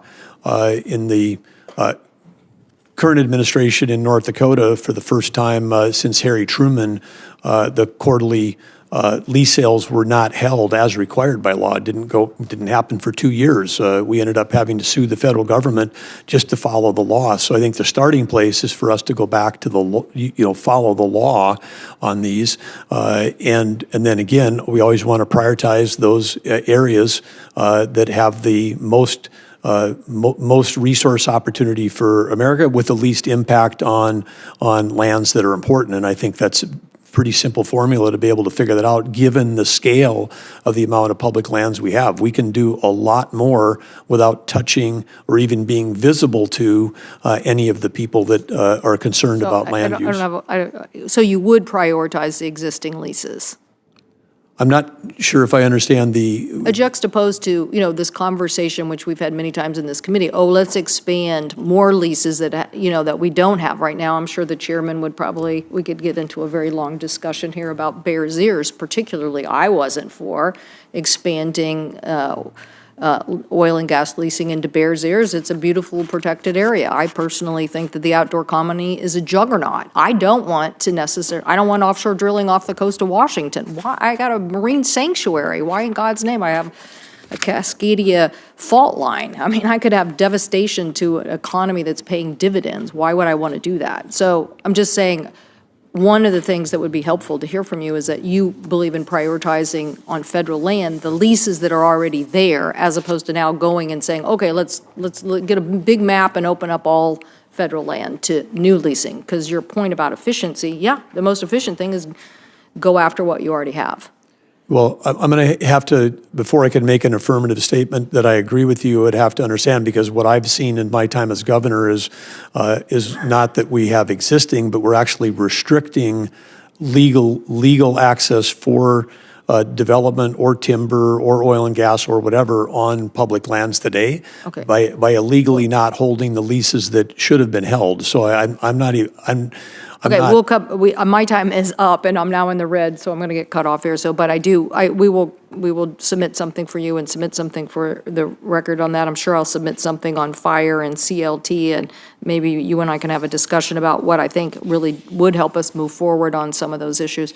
But I also, just for the record, on tribal sovereignty, you believe in tribal sovereignty, you believe in tribal consultation, which doesn't mean you just pick up the phone and have one conversation. Tribal consultation means you actually, when the federal government says, hey, so much money needs to go to tribes, that you actually figure out the plan for that to happen.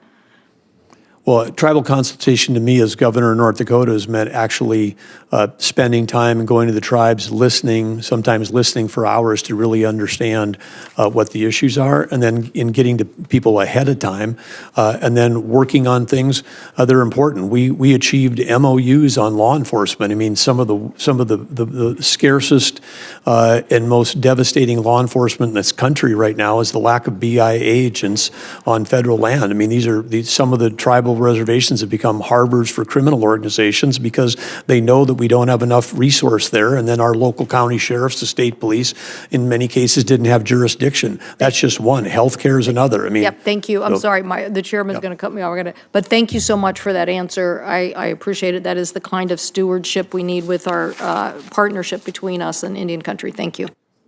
Thank you. We're going to go to Senator Murkowski now. I do want to interject here. There is no significant oil in the Bears Ears. There is no plan to drill for oil in the Bears Ears. I'm not aware of any significant oil reserves. Look, there are cattle that graze in that area. There are recreation purposes. There are some other things that go on there. I don't know who came up with this idea that somebody's getting ready to drill in the Bears Ears National Monument. It's paranoid fantasy. That's not a thing. The dispute here is about the process by which it was designated. Unilateral presidential action taken without consultation, and to the extent there was any input, it was negative input by the local affected people in a way that affects their access to recreation, their ability to continue to graze their cattle as they have, and other reasons. So let's just keep those facts straight. Senator Murkowski. Happy news to hear that you don't want to drill there. Well, yeah, I mean, there's no oil there, so. Senator Murkowski. Well, we got oil.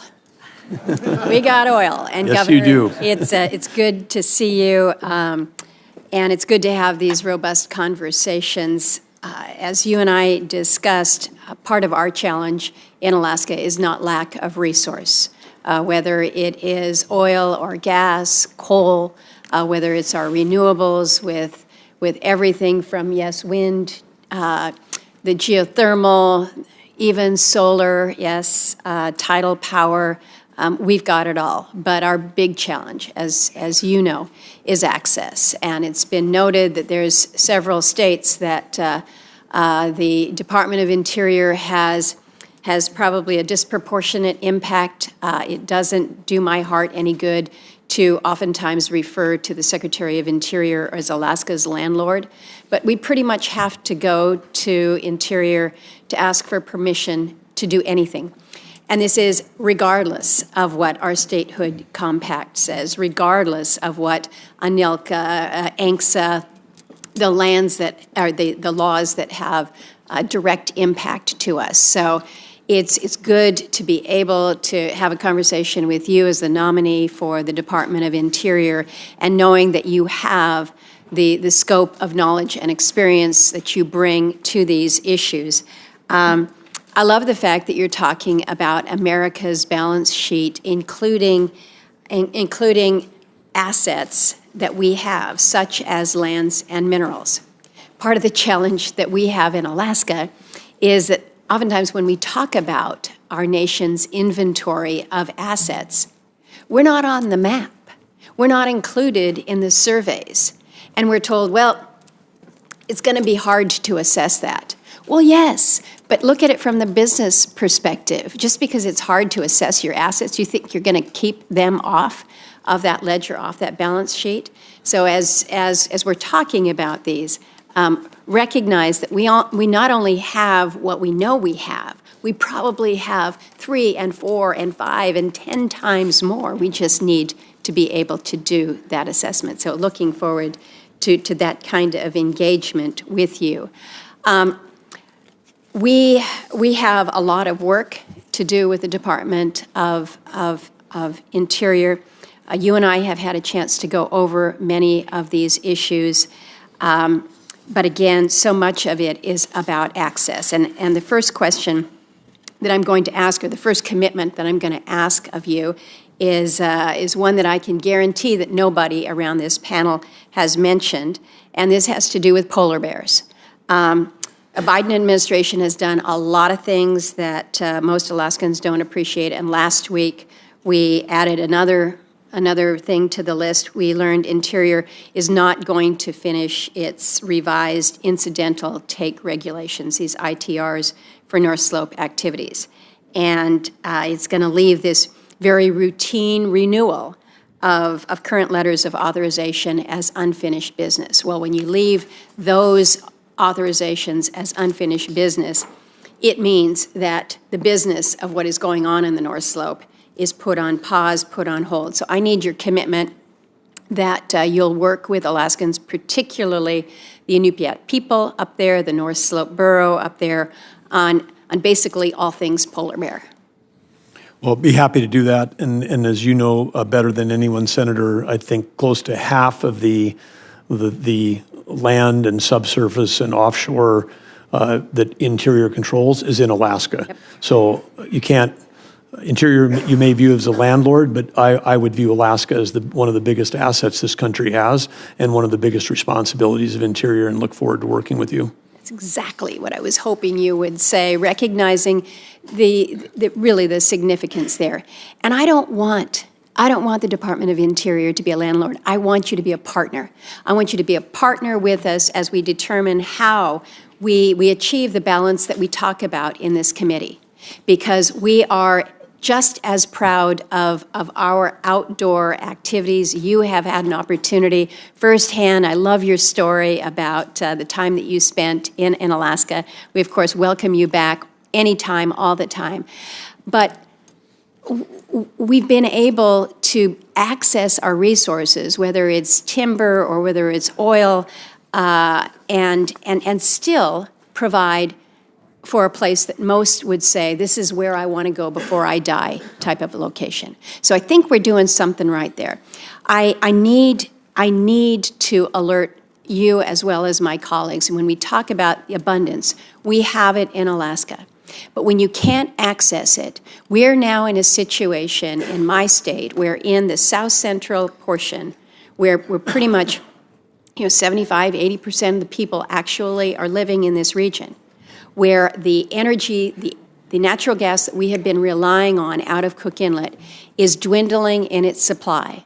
We are talking, as we speak, about building an import terminal to import liquefied natural gas from Canada to keep the lights on and to keep homes warm in Alaska, where we have unquantifiable reserves of natural gas. We just need to figure out how we're going to be able to commercialize this. So we need the help to unleash the opportunities that we have to not only allow Alaska to have that energy independence that we so rightfully should have, but also to be able to help not only our country, but our friends and allies. And we've had plenty of time to talk about it. My time has expired. I'm hoping we're going to have another round, because I don't want to submit questions to the record for you.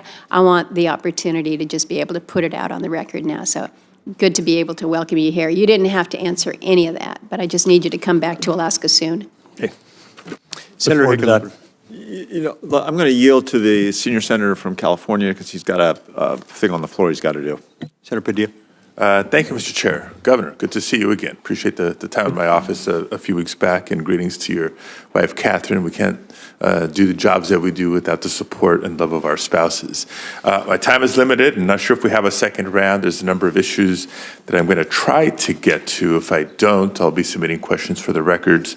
Issues like tribal sovereignty that's come up before, and your thoughts on our trust and treaty obligations as a country. Public lands, we've had some recent progress and exciting announcements in California that we'd like to continue to build on and not go backwards on.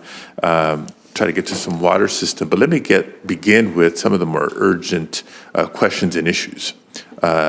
In California, Los Angeles specifically, as we've all seen the devastation of recent fires in Southern California. As we speak here today, more than 40,000 acres burned, 12,000 structures plus destroyed, more than 24 people who have perished. That number is probably going to grow. It's been one of the most destructive natural disasters in Los Angeles history.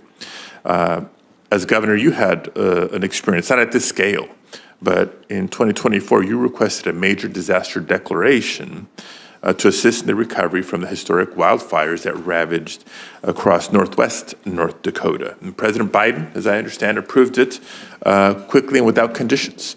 Is that correct? Yes. So do you believe federal disaster aid should come with or without conditions? Well, I think it's each situation would vary. But first of all, let me just say that I want to extend on behalf of Catherine and I, our empathy and sympathy to anybody that's lost their home, lost their lives, lost a loved one. We've got friends that have lived in the area that have lost their homes, homes they raised their kids in for 30 years, every piece of memorabilia and memory that they had gone, only getting out with a shirt on their back and talking to those individuals directly. And as it happens, our daughter was in LA for an event. The event was canceled. Catherine had flown out there, so both of them also had to evacuate as the fires were encroaching in that part of the city. So our family, part of our family saw it firsthand. And again, it's just urban wildfire is something that we, as a country, we need to think. And I say each situation is different because where you talked about in North Dakota was largely rural, largely grasslands. And I'll get to that because you've experienced both. But please extend my offer to support, assist in any way any of my constituents that are friends or relatives of your family. For the record, there's never been strings attached to disaster relief. And I certainly hope this is not the first case. So I would ask, as this plays out in Congress over the next several months, if you're fortunate enough to be confirmed as Interior Secretary, you wouldn't be the one deciding on whether or not to grant disaster declarations, but the department is significant, particularly when it comes to wildfire response. Would you commit to responding to every disaster with as much support and resources possible, regardless of which state or jurisdiction the disaster is in? Well, absolutely, but I would say I would go a step further, which is we've got to commit to, and maybe it's going to take, apparently the fire in Maui wasn't big enough, in a sense. I mean, that was horrible, 100+ lives lost, devastation that's there, but it didn't create a response nationally or at the federal level or a collaboration of states. But with this incredible, the largest ever, and when the dollars come up, this could be the most expensive urban wildfire in the history of the country. It's probably a time for all of us together to say, what could we be doing differently? And I'm excited that Tim Sheehy is a new senator. He's the first that I know of who's actually worked as a professional firefighter on wildfire. I know that he and others are willing to work across the aisle to come up with solutions. And Senator Sheehy and I are already working on some proposals on a bipartisan basis to improve the federal government's ability to help in situations like these. And if I could, Senator, I would say we also have to look. It goes back to actually the grid, because if you a wildfire, whether it's in North Dakota or California, you need three things. You need oxygen, you need fuel load, and you need a spark. And in both cases, in North Dakota and in whatever, when you have high winds, those sparks can come from above ground power lines coming in contact with vegetation. And so we have to think about the grid. I love that you have that appreciation and knowledge, and unfortunately the experience, because the red flag conditions is something new to people across the country, but nothing new for those of us in the very dry West. My time is running quickly. I want to get at least one other issue in on the record. Last session, I began another bipartisan effort with Senator Daines to permanently protect the pay increases for federal firefighters that Congress had previously approved. Side note, there's currently about 1,000 brave federal firefighters that are part of the tremendous response. It's not just locals, it's not just state firefighters, but through mutual aid, a number of jurisdictions there, including federal firefighters. If confirmed, are you committed to supporting wildland firefighters? Because the recruitment and retention challenges a number of reasons, but compensation has certainly been one of them. Well, it's a dangerous and very hard job, but it's an essential job. And I know, again, from my own recent experience, this was just October, first week of October, we lost 2 lives in North Dakota as part of these raging wildfires that were tearing across the prairie. I had a chance immediately after that to meet with local volunteers and local firefighter units and our small state fire team, our National Guard that was out, and including just a lot of citizens that jumped in as they did in California to try to save their own homes. I think we all have got a greater appreciation for that role. I think we need to have a better, more sophisticated response than we have right now because, again, this is a thing we need to recognize that there's rural firefighting, and then there's urban. And I think the LA example shows us that there's things that we have to do differently going forward. Thank you. And just in closing, a number of issues that will follow up with questions for the record, unless we do get a second round. But a note, not a question, and a nod to Senator Hickenlooper, who allowed me to jump the line here. We're going to need your engagement on Colorado River. Some important negotiations that need to stay consensus-driven in the years ahead, and a recognition, again, tapping your experience as governor, that we need federal and state agencies working collaboratively to tackle resource issues, especially water. In California, we have both the Central Valley Project, which is a federal system, the State Water Project, which is a state system, that are truly interconnected. And so I introduce that to you and look forward to working with you on the water management challenges that we'll have to address together going forward, particularly given the federal biological opinions that have been carefully crafted and need to be maintained. Thank you for your time. Senator Cassidy. Hey, this is Governor Burgum. Thanks for doing the job, man. We appreciate it. We both come from oil and gas producing states. One of my top priorities has been to use federal state revenue sharing on oil and gas lands to help rebuild Louisiana's coastline. During the time of this hearing, we will have lost several football fields worth of Louisiana coastline, which of course makes us more vulnerable to a hurricane hitting our coast. And last Congress, I'm pleased to say that the RISE Act, which did that, passed by voice vote out of this committee. So I'm hoping we do that again. Can you briefly speak to the importance of revenue sharing to North Dakota, knowing that on federal lands in North Dakota, there's revenue that comes back to help mitigate whatever negative impact that drilling may have? Well, yes, absolutely. And the federal revenue goes 2 ways. I mean, at least we've got it coming back, a portion of it back to the state, but then a portion of it goes back to the federal Treasury. And the federal Treasury, as we know, we've talked earlier about the debt that we have. Responsible, sustainable, smart development, whether it's onshore or offshore, is of great benefit to conservation, in your case, coastline, but it also can help pay for other things. In our state, the revenues that are coming in are helping pay for education, healthcare, roads.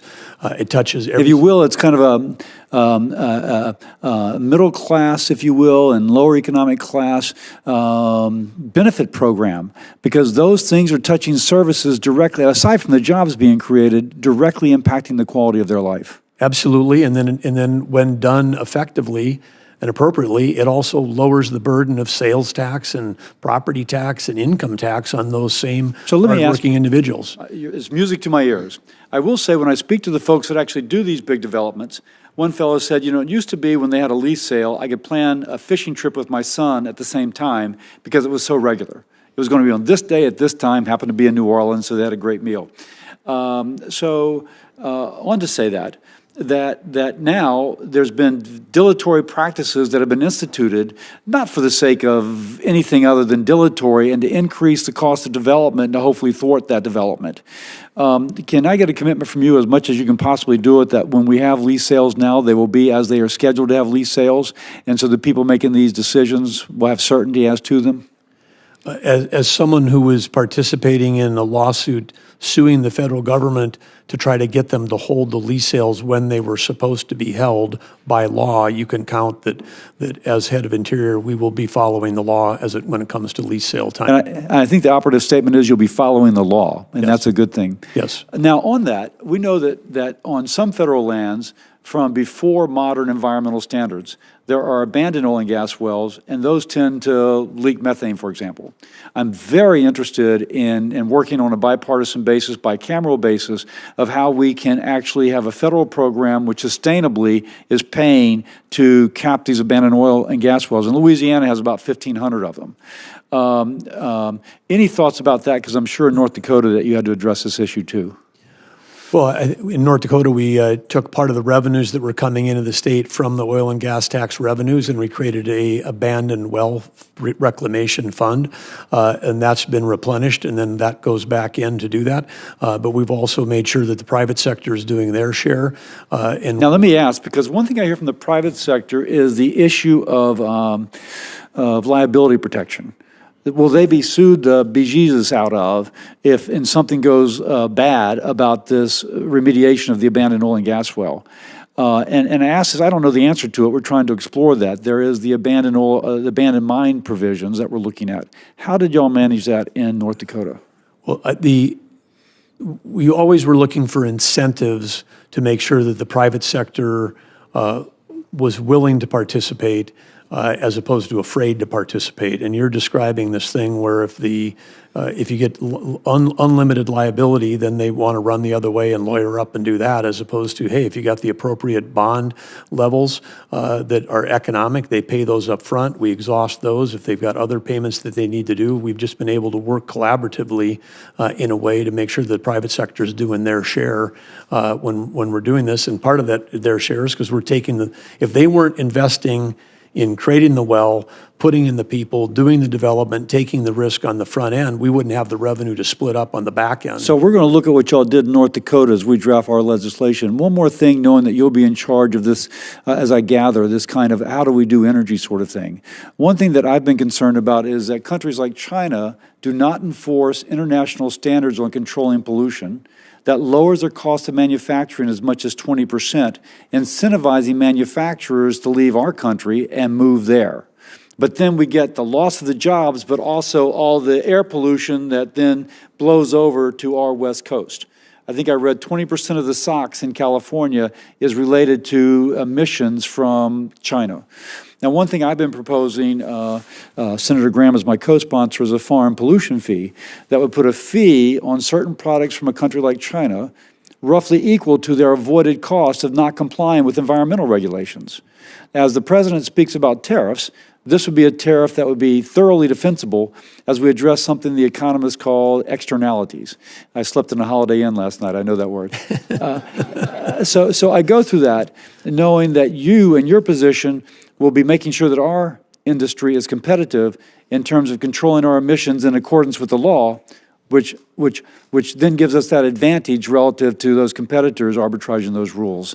Any quick comment on that? Because the chair is being generous and allowing me to add a little extra time. Well, I think you're spot on to recognize President Trump, who has a willingness to use tariffs. His principle is reciprocity. If you have access to our markets, and we don't have access to yours, or if you're using unfair practices, if you're dumping in here, in this case, if they're not doing reclamation, they're using child labor, they're doing all the things that lower their cost, that's exactly the kind of place that he has publicly spoken about, that he would want to have reciprocity with tariffs. Thank you very much.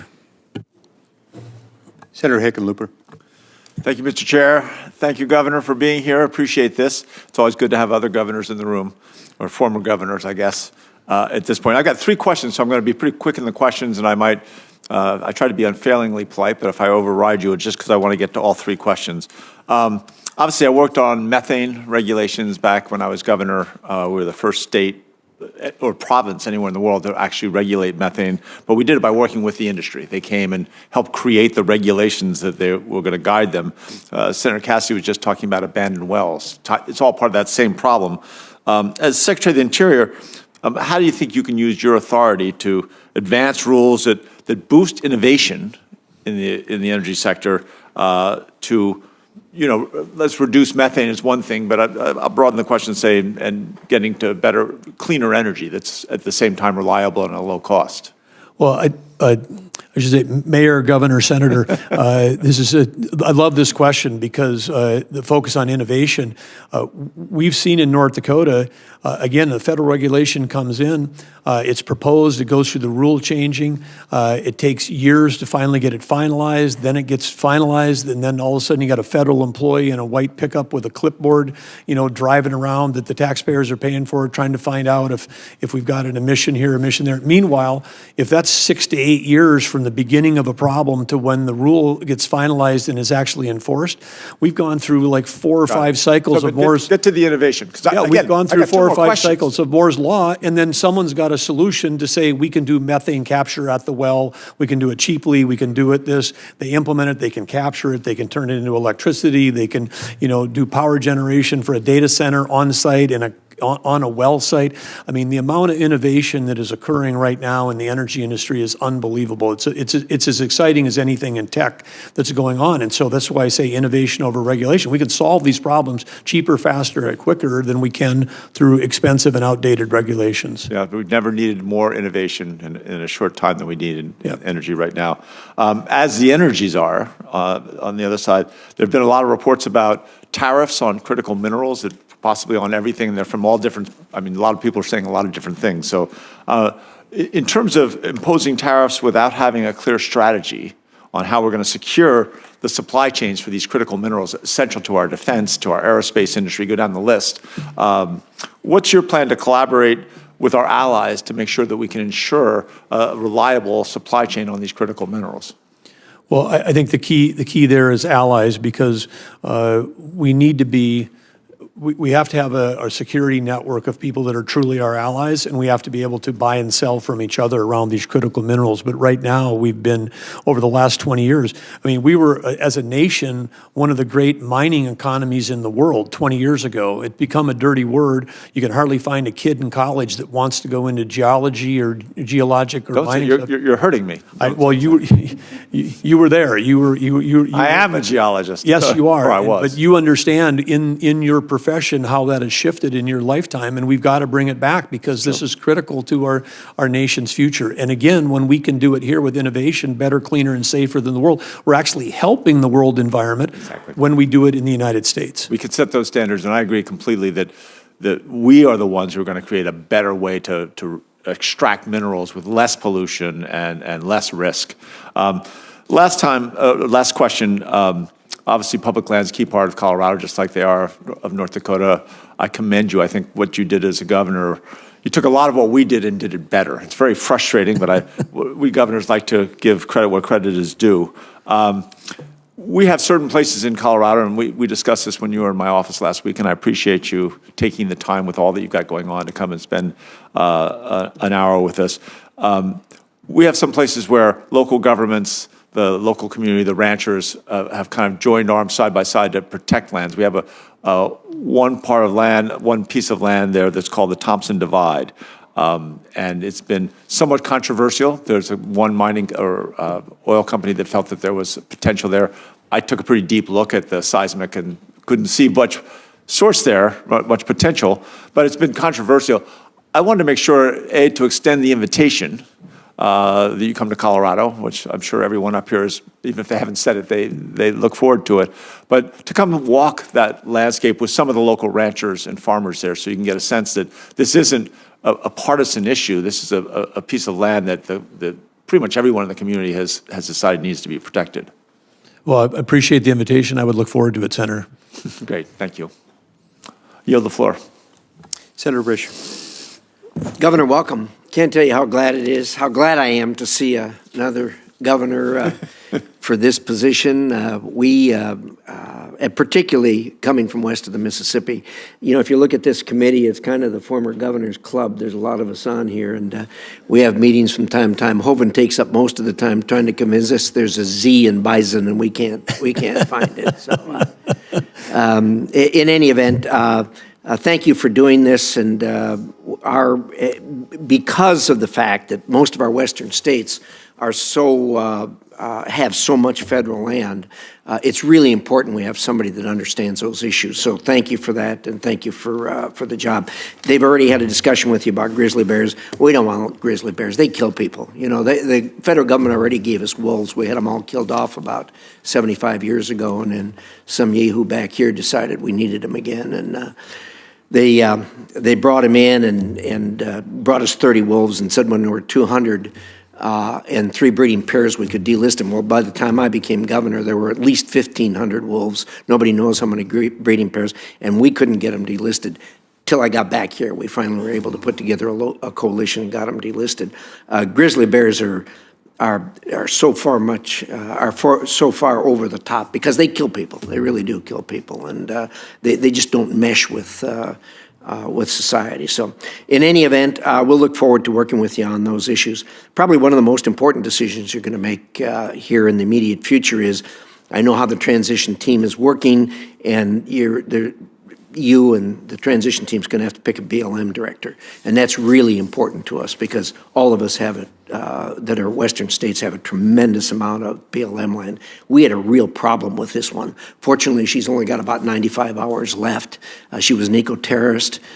She engaged in the work that was done in Idaho of spiking trees. You probably know about spiking trees.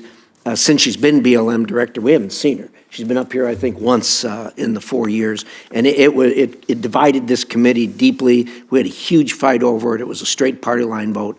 She got confirmed. We don't want somebody like that running the BLM, particularly somebody we can't find. So I urge you to use your best decision-making ability when you choose that person. On another important issue, the issue for us in Idaho right now is the Lava Ridge windmill project. And my good friend Senator King and I have different views on windmills, and bless you for taking the windmills. You can have them all. We don't want them in Idaho. We hate windmills in Idaho. They are a tremendous blight on our viewscape. We really don't like them, and the new Green Deal that this administration has put together is trying to saddle us with 100,000 acres. 100,000 acres with 241 windmills on them that are a little higher than the Space Needle. And the good news is, I appreciate you meeting with me and listening to the how wrong this project is on so many different levels. The good news is, and you don't know this yet, I don't think, but that project's only got about 95 hours left to be on the table. That's going to go by the by, and believe me, in Idaho, this is a 99 to 1% issue, and we're going to be so glad to see it gone, and it will be gone, and you're not going to have to worry about it anymore after that. Let me just close with this. I'm so glad to hear that the president is going to put you in a position he is on energy. That's incredible. We need it. We all know his vision for making America independent and actually being an exporter and tapping our wealth. One word we haven't used here in that regard is nuclear. Idaho was the birthplace of nuclear energy in the universe. We've still got the first light bulbs we lit in 1951 by generating nuclear energy. We've built about 52 reactors out there at the site. I don't know if you've been to the Idaho National Lab or not, but if you're going to be in the energy business, you really need to. There's a tremendous resurgence of interest in nuclear. You know, the thing kind of went by the way after we had the unfortunate 3 Mile Island incident, but the renaissance in nuclear, not just in America, but around the world, is staggering. Coming off the drawing boards at INL and in the very near future are SMR, small modular reactors. It's going to be followed by the micro reactors. That is going to change the world as far as energy is concerned. And I'm glad to hear you talk about baseload, because when you're talking about nuclear, you're talking about baseload. And I suspect the world, as we go through this century, is going to rely heavily on nuclear. There's tremendous, as in my other hat I wear as chairman of the Foreign Relations Committee, I deal with countries, particularly the Eastern European countries.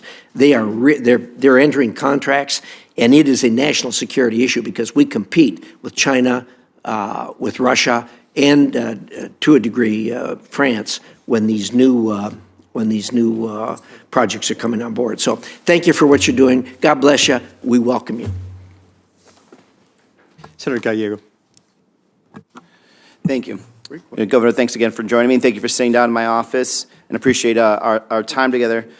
We was kind of hit upon this, but one of the biggest interior-related issues is going to be the Colorado River. Arizona is at the heart of our national defense when it comes to ship making, agriculture, and food security, and of course home to the 5th largest and best city in the country. In addition, 22 of the 30 Colorado River Basin tribes are in Arizona. So rules governing the reductions to the Colorado River water expire at the end of 2026. And post-2026, operation conversations are still ongoing. The lower basin states have put forward a proposal for management of the Colorado River that shares the risk among all states. However, no agreement has been reached and leading to potential conflicts within the basin, which of course we'd all like to avoid. Would you work with Arizona parties and my office so that any termination post-2026 is not overly burdensome to any one state and is consistent with the Colorado River Compact?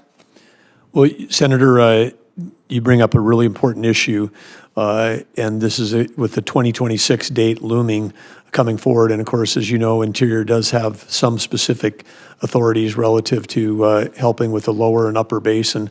I would say, as a former chair of Western governors, I know that this has been a battle that's going on as long as there have been people in the West.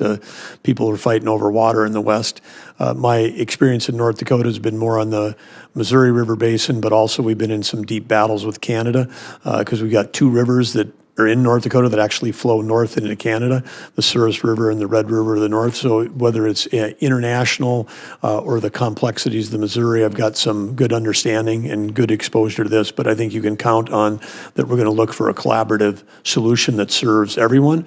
It's going to also, we're going to have to look for innovation on ways on the conservation side, because we can't make more water, but if we can use what we have wisely, that's going to look for the best solutions for all. But I appreciate that you're engaged in this. I know how important it is to Arizona and its economy.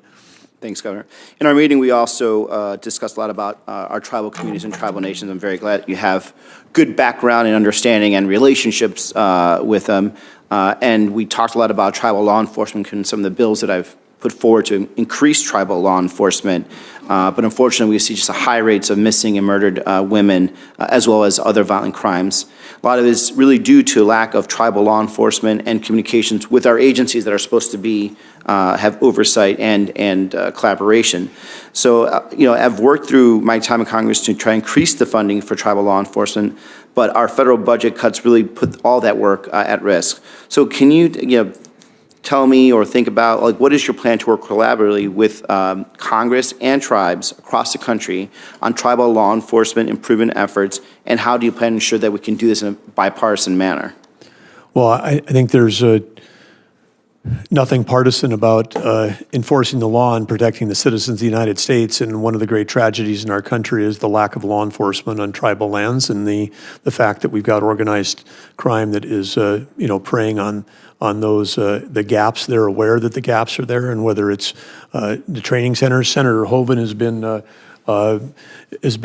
particularly supportive, along with Senator Cramer. We don't have enough training centers across the nation for the northern tribes or the southern tribes, so we need more recruiting, we need more staffing, we need lots of other things that are going on. But we also, you mentioned the first time it's come up, but the missing and murdered Indigenous women. This is again an unseen tragedy in America. I think the FBI list is now over 6,000 unsolved cases, and I believe again that it is a complete tragedy. It seems if we lose a college student at spring break, it's a Netflix series and the whole nation knows her name personally. And then we have these same individual tragedies that happen over and over again in Indian country, and people aren't even aware that it's going on. So we've got to change our entire approach to this. And unfortunately, in the last 4 years, and thank you again for that, and I look forward to working with you on that, and I had a lot of sense of history on the House side on this. In the last 4 years, we've learned from reclamation that Glen Canyon Dam has some design flaws that limits its ability to pass water at lower elevations, which means we have to fix that dam and pretty soon, because we need the ability to essentially pass water around the dam if we actually obviously can't go through it, especially if the hydrology in the region gets worse. How would you make fixing the dam that delivers water to the Grand Canyon and the 30 million people downstream from that lower basin, and of course Mexico as part of our treaty obligations, a priority? Well, Senator, appreciate you bringing that to my attention. This is one issue I was not aware of about the Glen Canyon Dam deficiencies, but obviously with the Bureau of Reclamation being the second largest operator of hydroelectric dams in the country behind the Army Corps of Engineers, I'll quickly be meeting with the team if I have the privilege of being confirmed for this position about this issue, because we've got to have working facilities on these critical rivers. Well, and as we know, we've got to have more reservoir capability, because part of the issue we're facing is that perhaps we not only need to fix, we got to upgrade some of these so that we can have more storage. Yep, I'd love to work with that person. Thank you. Thank you, Governor. Yield back. Senator Hyde-Smith. Thank you, Mr. Chairman. And I think you guys will be very happy that I'm probably the last one, and this will soon be over. But I just certainly appreciate your willingness and your eagerness. I enjoyed the visit we had in my office and the sincerity that you have, but most of all, your capabilities. You're so capable for this position, and I'm very thankful to you and your family that you're willing to do this. I'm going to be brief, but one of the things we talked about in my office was a local Mississippi thing. William Faulkner once said, to understand the rest of the world, you first must understand a place like Mississippi. But we're very blessed with the National Park Services that we have several sites in Mississippi that certainly contribute to our tourism, the economy of our state, and we work with them very closely with public-private partnerships. In Vicksburg now, we are working on a visitor center with the state of Mississippi, public-private partnerships, and Vicksburg National Military Parks, Friends of the Park. So we certainly want to make sure that that continues.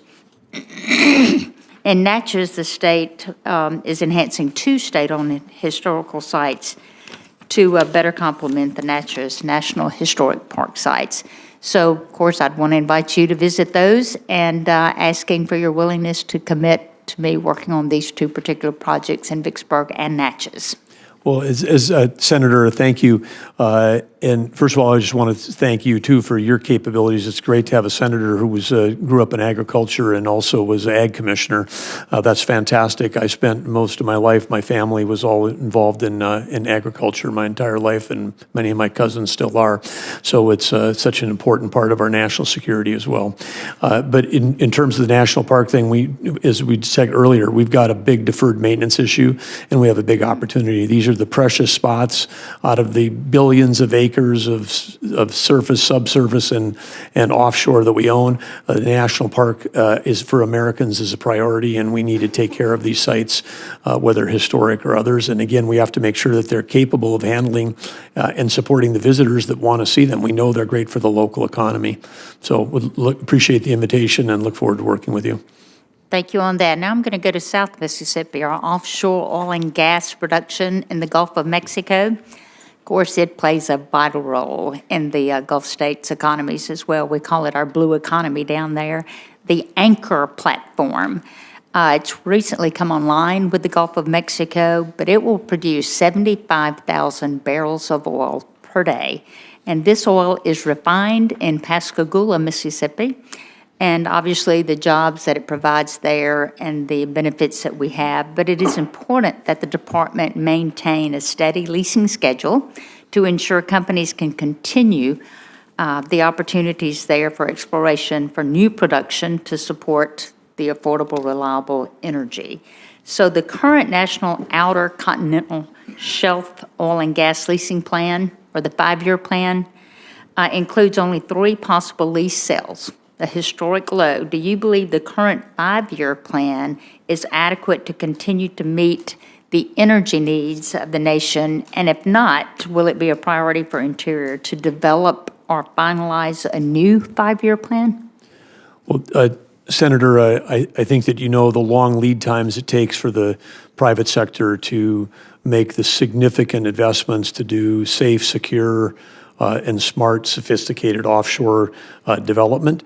It's a really important part of our nation's economy and our national security. The fact that during the current administration, the lease sales have been so unpredictable and disruptive, and the fact that they're projecting forward to have among the fewest we've ever had, almost would guarantee that we would see a decline in energy production in offshore in the years ahead because of the lead times. And knowing that we're in a national security battle, and the way that we win, the way that we ensure America's future is that we've got energy dominance. This is opposed to the president's direction. The president would be saying we've got to be doing more smart development, not less. And as I stated earlier with one of the questions, in North Dakota, we literally were suing the federal government because they were not holding the lawfully required lease sales. So getting lease sales to be regular, predictable, and at a level that allows us to maintain energy production in our country is a minimum standard for us. Thank you for those answers, and I cannot tell you how glad we are to have you. Thank you. Thank you, Senator. Senator Wyden. Thank you very much, Mr. Chairman, and let me say I very much look forward to working with you and Senator Heinrich. We've always worked on these issues in a bipartisan way, and I look forward to doing it again. Mr. Burgum, I think you know from our visit in the office how strongly I feel about these clean energy tax credits. I wrote this package, $400 billion or so, the biggest investment in fighting climate change in American history. It uses carrots, not sticks. The more you reduce carbon, the bigger your tax savings. It's private sector driven. And in what I consider to be a huge breakthrough, we reward technological neutrality. The reason that's so important, as you and I talked about, is nobody knows what the big carbon reducers are going to be 30 years from now. And so the reason I insisted on that provision is it creates what I call an innovation lane. It's an opportunity to send a message to people about every possible type of energy use, that you're going to have a chance, if you innovate, to be part of a very bright future. Now, I heard something, and I'm just counting on you to deny it, that maybe you weren't as interested in this as I thought you were in the office. So you seem kind of skeptical in some of the earlier discussion, and I just hope, because you're going to be very influential in the whole administration on energy, that we can work together on this. I believe we'll work together on a variety of other issues as well. Your thoughts? Well, Senator, I really enjoyed our discussion and the time and the extra time we spent together. And I, as I said then, would restate now that I think your principles are really sound about being, technology neutral, about having carrots versus sticks, and also about having, private sector versus just all government. I ought to quit while I'm ahead. Yeah, well, that was all good. I mean, it's all good stuff. I think if I don't know specifically other comments you may have heard, but I believe that these things may have been so successful as it relates to the electrical grid that we've got now a significant imbalance in the amount of projects that are intermittent and not persistent, and we need to make sure for our country to be successful in the near term that we've got to get back to making sure that we've got the appropriate amount of base load to manage both of those things. Because if the sun's not shining, the wind's not blowing, and we don't have base load, then we got brownouts and blackouts. We got higher electric prices for every American. So it's the balance of trying to achieve that. And then the other point that I may have said today, which I would stand by, is that it's great that people thought, hey, let's put massive incentives around EVs, around electric vehicles, against against fueled cars that have liquid fuels. But in America, if there's innovation neutrality in North Dakota, we're producing carbon negative barrel of oil. We're producing carbon neutral biofuels. I mean, America built 200,000 gas stations without a dime of public money or taxpayer incentives because the market created that. And we have got an opportunity to have innovation in an innovation lane around decarbonizing liquid fuels. But so we just have to make sure we have the balance, because we need it all. We need it all to win the competition we're going to win. Well, first of all, on the electric front, I'm very much of your view there. I mean, we have had big challenges in our part of the world. There's a transmission issue. The two pieces that are really left out is how to deal with electric and how to promote transmission. I'm very interested in working with you. I'm going to take, as I run back to the Finance Committee where we're talking about these issues, the view that you're open to continue working in this space rather than coming on in and just saying we're going to chuck it in the trash can, because I'm always interested in improving on something. I mean, the Founding Fathers said that a new Congress is never bound by absolutely everything from a past Congress. So I'm interested in improving it. But I'm going to take out of our discussion that you're open to working with me and others in a bipartisan way. At one point, this was a purely bipartisan kind of effort. We can talk about what happened, because I thought it was a question of who was going to get the credit. But I'm going to take out of here that you'll work with me. Yeah, you can count on that I will. And you can also count on that I'm going to be anchored in two things. One is national security, so we shouldn't have incentives that enslave us to getting all of our critical minerals from a major power competitor like China. And then the other thing is you can count on is that I'm going to be focused on the economy and affordability, because if we can do something for $60 a ton versus $900 a ton, I'm going to choose the $60 a ton of avoided CO2. My time is out, but I'm going to say the idea of linking a lower carbon future with lower prices and the focus on national security is a kind of triangle with three sides that I can support, and I'd like to work with you on it. Thank you, Mr. Chairman. Thank you, Senator. Senator Barrasso. Thanks so much, Mr. Chairman. Governor, congratulations. Great to be with you again. Thanks for our time together. As you know, the federal government controls hundreds of millions of acres of land in the West. You'd like to look at this committee in our home states. And the well-being, certainly in my home state of Wyoming, depends on strong leadership at the Department of Interior. The department must work with states and local communities to manage our resources in a way that works for the people that actually live on the land. And over the last 4 years, that has been a big problem, as we've seen an administration that seemed to just be punishing the West. The will of the people who depend on the land, live on the land, take care of the land was ignored the last 4 years. So, Governor, there's a long list of things that I believe must be fixed, and I'm going to ask for your help. Number one, the Rock Springs, Wyoming, the RMP, that stands for the Resource Management Plan, as you and I know, and those who are watching will know about now. The Bureau of Land Management finalized that just last month, December 2024. They did it not even a week after the governor of Wyoming submitted his appeal to the proposed plan, but they rushed out the door with this. This final plan is going to devastate the people of southwest Wyoming. It's going to lock up millions of acres of land that local communities in the entire state relies upon. The governor, our state legislature, the county commissioners, the local communities, all strongly oppose what the federal government is slamming down our throats. So will you commit to work with my office and the state to undo this disastrous plan? Senator, I'm familiar, having been governor till December 15th, because we had a similar experience in North Dakota of having plans like this pushed on the state of North Dakota. So, yeah, absolutely, you can count on me working with you. Great.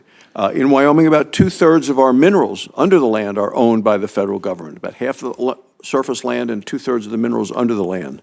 That means that energy development in my state depends on cooperation from the Department of Interior.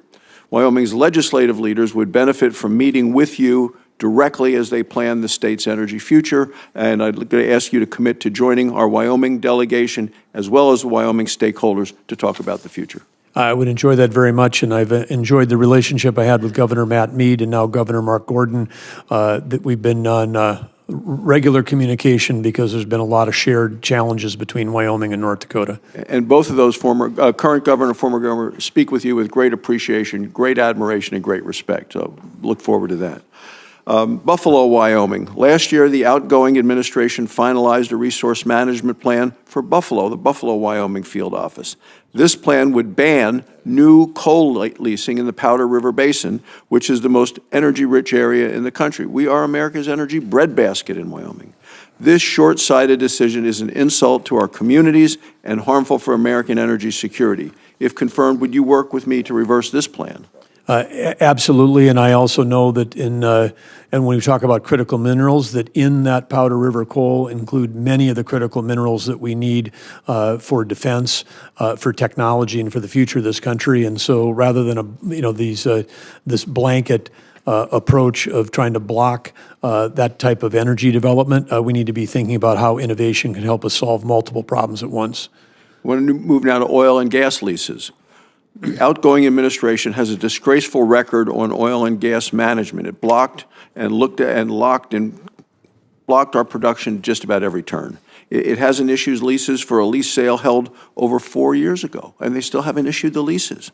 And it deferred over 600,000 acres from leasing in Wyoming that were previously cleared for oil and gas production. If confirmed, will you work to quickly issue those leases and offer additional acres for leasing? Absolutely, and Senator, as I've stated before, North Dakota's faced the same, what I view as absolutely, there's a case in federal court, which I'm positive the ruling is going to be that the current administration, the Biden administration, did not follow the law relative to holding required lease sales. The next area is sage grouse. Wyoming is the home to a large population of greater sage grouse and its habitat. For over 15 years, Wyoming has been at the forefront of adopting new management approaches to protect the species. Our state has led successful efforts to balance conservation with economic development.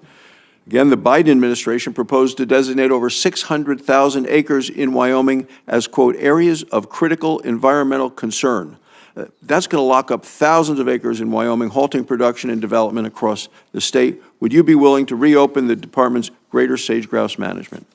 I've been advised that the rule of decision came out this morning. I don't want to put myself into making a forward statement that would recuse, that I would have to recuse. But I would just say, from my time as chairman of Western Governors, I'm familiar with the use of designations to try to restrict energy development, even when you might have a species like the sage grouse that's neither on the endangered or the threatened list. I'll ask one final question, and you've done quite a bit on the grizzly bear already, so let me talk about federal grazing. The Department of Interior is critical in its role for managing federal lands across the West. Almost half of the land in Wyoming, owned by the federal government, land managed under multiple use is required by law to be managed without impairment of the productivity of the land. These are public places that people from Wyoming depend on accessing for their livelihoods, agriculture, all the ranching activities, recreation, mineral development. Congress directed grazing, timber harvesting, recreation, energy, and mineral production to take place on federal lands. Will you support the multiple use mandate, the law mandates for federal land? Absolutely, I do, Senator. And since we've talked about wildfires today, grazing reduces fuel load, timber management appropriately reduces fuel load, surface development can create roads paid for by the private sector that support our firefighters. All of the multiple use is a part of a component of a comprehensive rethinking of how we think about fire management on federal lands. Thank you, Governor. Thank you, Mr. Chairman. Senator Cotton. Governor, welcome and congratulations. We've reached the regrettable point that we often do in the Senate where almost everything has been said, but not everyone has said it. I will refrain from saying a lot of what's gone before me, but I will say for the record that I want to associate myself with the comments of my Republican colleagues about the need for significantly increasing energy production while also being responsible stewards of our public lands and waters. There is, however, one issue I don't think has been discussed yet under the Endangered Species Act. And I think it's a scandal of the first order. I'm surprised it hasn't gotten more attention as of late. On January 3rd, the New York Times published a story about the so-called snail darter. It was a species that was designated as endangered by Fish and Wildlife back in the 1970s. The entire thrust of the story is that a zoologist basically made up this species of snail darter, all for the point of halting construction of the Tellico Dam on the Little Tennessee River. After many years of delay, it finally took an act of Congress to build that dam. a academic side in that article said that this is a not uncommon practice creating new species when there's really no difference between other extant non-endangered species for what he called the downstream conservation implications, which is to say activists creating species, calling them endangered to stop the construction of a dam or a power generation plant or a housing development. And again, this is something that was admitted publicly in the New York Times by some of these activists. That's why I say I think it's a scandal of the first order. Could I get your commitment in light of these admissions to go back and re-examine Endangered Species Act listings and identify any other potential false designations? Senator Cotton, you raise a very important issue, which is the weaponization of federal rules, meant to actually protect wildlife, but to do it in a way where it's being used not to protect wildlife, but it's being used to stop legal activities like the multiple use scenario we were just talking about with Senator Barrasso. It's just a legal weapon, and it's used for fundraising. It's used for groups that are just trying to block our nation's progress. And so I agree with you completely. And you mentioned the New York Times. If that article was someplace else, but the fact that the New York Times wrote that article, I found to also be remarkable admission of at least one case where there was the abuse of the Endangered Species Act relative to its intended use. So yes, you can count. Absolutely. Thank you. I appreciate that, because also I think not in light just of this public admission, but also the West Virginia case and the Loper-Bright case, there could be legal infirmity in a lot of our federal bureaucracy's past decisions. So I appreciate your willingness to take a look at that once you're on the job. Thank you very much. That concludes round one. We're going to do a quick round two with some follow-ups that a few members have asked. I want to talk to you briefly about the fact that public lands represent a massive public asset, and yet a lack of an accurate valuation is something that we don't have, and that undermines informed decision-making about their use and their management. What steps would you take, if confirmed as Secretary, to improve the transparency in this area and ensure federal land valuations reflect their value to the American people? Well, I would just say on this idea that what I'll call America's balance sheet is something that the Trump administration has quite a bit of enthusiasm in discussions with Treasury nominee Scott Bessent, Commerce nominee Howard Lutnick, and even Speaker Mike Johnson called me a few weeks ago and said, "Hey, what's this American balance sheet idea?" I mean, I think for our standing in the world, for us to talk nonstop about what our liabilities are, we should also be fluent, just as any business would be, to be able to talk about what our assets, and the assets of this country, I think, outpace any place in the world because of the care that we've given, in particular to the public lands, the surface, the subsurface, and the offshore. And we've proven time and time again that we can do it better, cleaner, and safer than anyone else here. If I'm a timber company and I own timberland and it's not been harvested, I put that on my balance sheet. If I've got timberland and I've planted young trees, I put it on my balance sheet at a different valuation.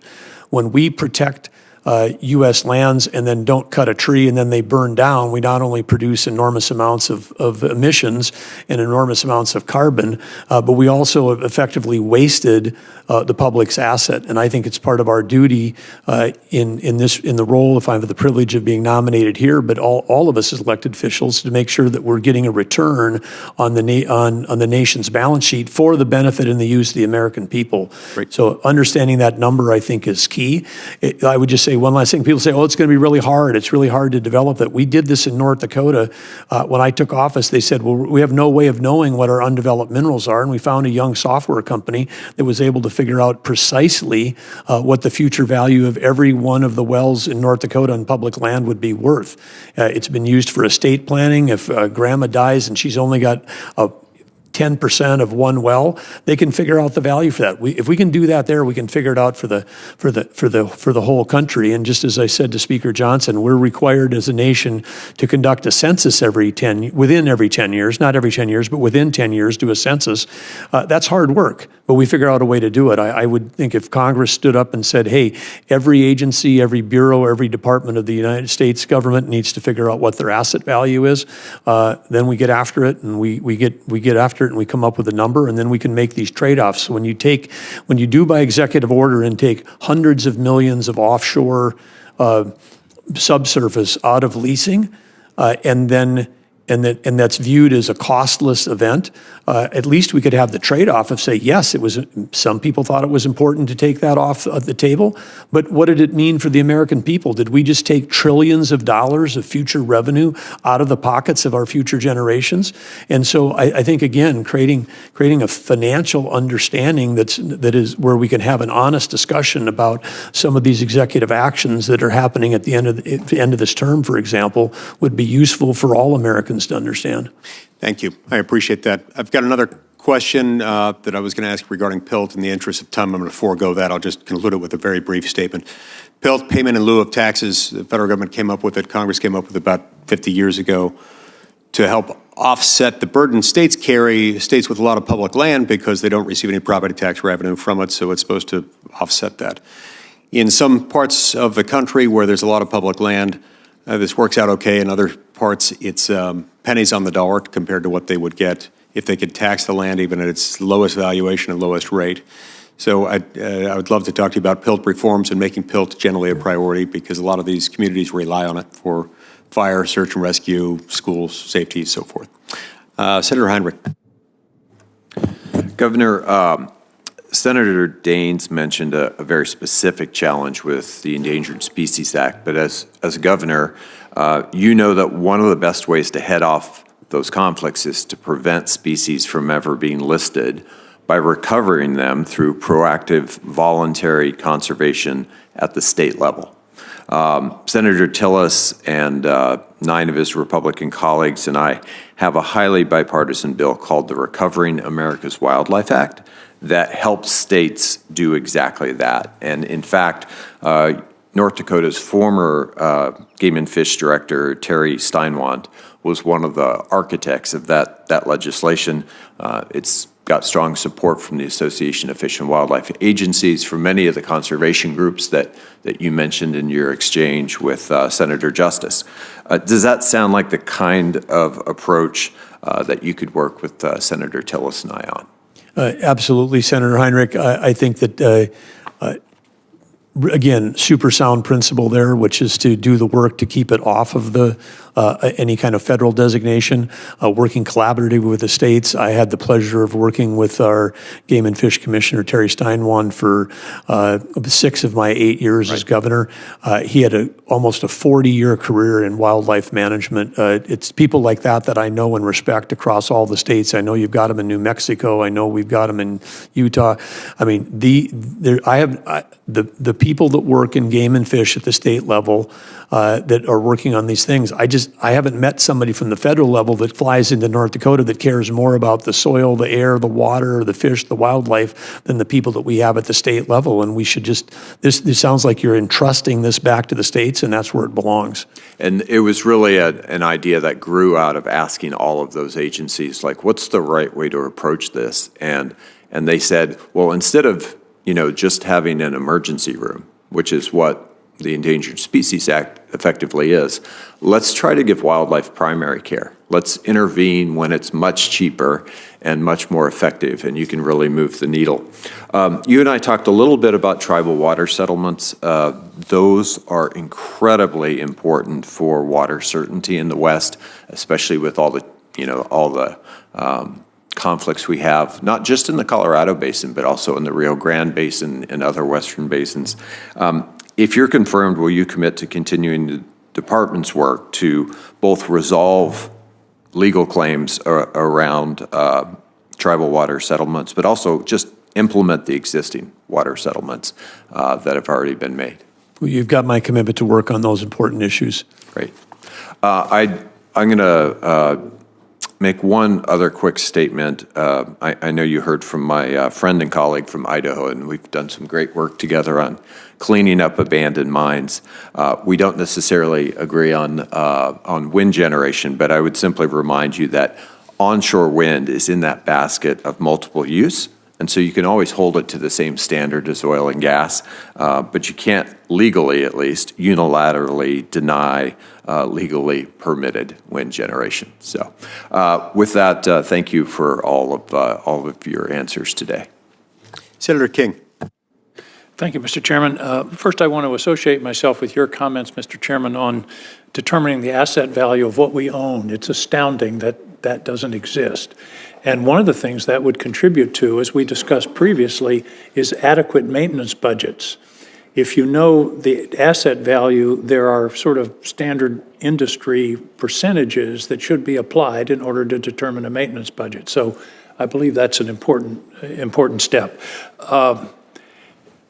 I presume you believe climate change is a problem. Is that correct?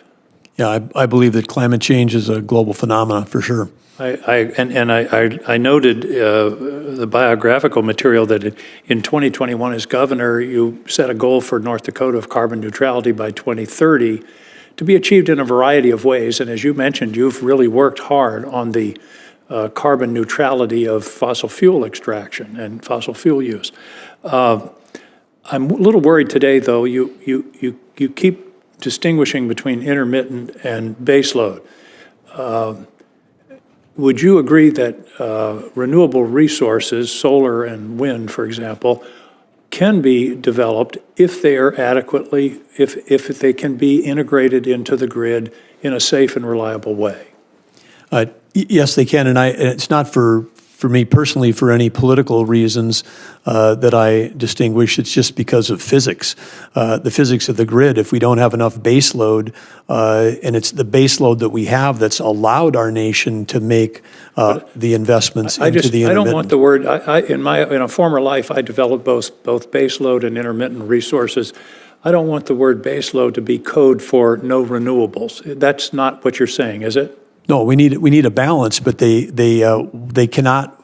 The intermittent, if you want to call them renewables, is used as a positive word, but this is a fact of life, is they're intermittent. And when they're intermittent, until we have storage solutions, and we're years away from having significant enough cost-effective storage to support that, we need to have the base load, or the intermittent doesn't even have a life. But it can be integrated. In your case in North Dakota, 35% of your electricity comes from wind power. I presume your grid works. Well, it's super stressed as it is around the country. We're in parts of two grids. We're part of MISO going east, and we're part of SPP going west. And you can have days when the rated capacity is 30, but you got a day when the wind's blowing. The wind's blowing so hard it drives all the base load off of production. And then the next day it's 20 below and there's no wind blowing, and we got no wind, and then you got to crank up the base load again. And so that's one of the most important reasons that we've talked about innovation. We need to work on storage. You would agree, I think, that renewables or intermittents, whatever you want to call them, plus storage equals baseload. Yes, but right now at a much higher cost. And so then, of course, we want to not only have it be reliable, we also want to have it be affordable. And so that's part of what we have to look at as a nation, is what cost are we willing to take on to try to achieve those goals. And I believe in if it's all of the above, if we can decarbonize traditional fuels cheaper than we can subsidize some of the renewables, then that should be looked at fairly and equitably and economically, because that's a better path forward for every citizen if we can do it more affordably. I wouldn't disagree with that, but we've talked a lot about innovation, and I'm a great believer in American innovation. And the cost, for example, of solar panels has gone from, $70 a kilowatt down to 70 cents. I mean, battery storage, for example, in Maine, there is a project underway for an 85 megawatt, 100-hour grid scale storage at a reasonable cost, because it's not based on lithium ion, or it's based on iron. And so if we're moving into a period where innovation, I believe, will bring storage down. And of course, as you know, wind and solar are the cheapest forms of energy today on a levelized basis. understanding that storage and backup is part of that calculation. But I hope that you'll work with the Department of Energy. Mr. Wright was here yesterday, and one of his business interests was in geothermal and batteries. So I just, when I hear base load used sometimes in these contexts, it sounds like no more renewables. I don't think that's a sustainable path for this country, and it's certainly not a way of meeting the challenge of climate change, which you've acknowledged is a serious one. No, we need all forms of electricity, and we need more of it in the very near term. And so this is not about one versus the other. This is about how do we drive forward and increase the amount of electricity we have in the country. So I'm a both. All of the above in terms of our approach on how we do it, but we got to do it in a way that's we have affordability and reliability. On the storage side, there is a future, but having been in tech for 30 years, batteries get better at about 2% a year, and that's what it's been for 30 to 40 years. And there's no breakthrough that's coming. Yes, it's improving, but it's not like the microchip, which doubles in power. It may not be Moore's law, but I think the amount of resources that are going into this research at the Department of Energy and in other places, and the development of this iron-based grid-scale storage, there are opportunities for significant baseloads. I like your answer where you said we need it all. I appreciate having that on the record. Yep. Thank you very much, Governor. Appreciate you having Senator. being with us. Senator Hickenlooper. I ran down the hall to get here. I didn't want to miss my chance for a second round of questions. And again, thank you for your service as a governor and all the way through your career. You've shown a real inclination both through your government service, but through your philanthropy to engage in the community and to go to the community. I think the letters from the tribes and what I've heard from our tribes in Colorado, that you are held in very, very high esteem, I think, across this country. And I think that's going to be a powerful thing. I have one curious question. I think they're still doing it with the Western Governors Association. Do they still meet with the Secretary of the Interior in December, or did they stop doing that? There's been a tradition to meet with the Secretary of Interior when they have their annual meeting in Washington, D.C., which is usually in late January, early February, and I would look forward to having the opportunity for that invitation. If you know anybody there that could send me one. Well, I knew that other governors are watching our discussion, so I want to make sure I got that out there. I think your own Governor Polis may be the current chair. This governor thing's getting kind of thick, isn't it? Well, it's distilled down pretty much to just us left. I want to talk a little bit about the Colorado River, and it's at least a 25-year drought, but a longer-term drought, and we're able to go back. This is the geologist in me, but there's sediments throughout the Grand Canyon that can be correlated, and this appears to be the worst drought in 10,000 years. I mean, this is a serious drought, and you've got 40 million people that depend on this, and we've been working aggressively with the lower basin states and the upper basin states. And one of the things I was, even before you began running for the highest office, the work that you did around water in North Dakota, where roughly it was the largest investments in water infrastructure ever, but half of it was for making sure you got clean water, and half of it was to make sure you were protecting against flood. I thought it was a great model for what the Department of Interior would have. And I think you have to kind of look at the Colorado River in that sense too. I think that the Bureau of Reclamation plays a significant role there, but I think a strong leader being able to find and incentivize those innovations of how do we make sure we're saving water and doing more with the water that we have rather than fighting over it. And there's a long tradition in the West of whiskeys for drinking, waters for fighting, as we said last week. Anyway, speak a little bit about that, of how you look at of kind of working with the Colorado River, but there are a whole number of river basins that are in drought right now. Yes, and and we've got a tremendous water resource in this country. When we think about the Great Lakes, you think about the Columbia, you think about the Yukon, the Mississippi sometimes is flooding when the Colorado's in drought. We just maybe don't have it all in the right places at the right time, and where we've got population centers. And so I think, again, with smart planning, innovation, collaboration, when we've been successful in North Dakota with private-public partnerships, it's included, solutions, again, with great help from Senator Hoeven, playing a huge role on the federal. I mean, one of the projects we have there is a couple $2 billion. It's a third federal, it's a third local with a local sales tax, huge buy-in locally, and then the state stepping up and participating. So, and when we did that together, this project's going to get done in 6.5 or 7 years, as opposed to 20 or 25 or never, with something, because we have that experience in North Dakota too. We got water projects at the federal level that were started in the 1960s that still haven't fulfilled their full mission. Right. So anyway, I think there's an opportunity to work together to come up with solutions. And that timeliness does magnify what can get done. The Bureau of Reclamation has done a lot of work in Colorado, I think across the West, and I think I'm universal that I haven't heard a single senator, Republican or Democrat, complain about how they've approached this. They have a bunch of projects that are midway, and I'm hopeful that I know there's going to be there's a lot of talk about a tax cut and a lot of talk about how they're going to pay for that tax cut.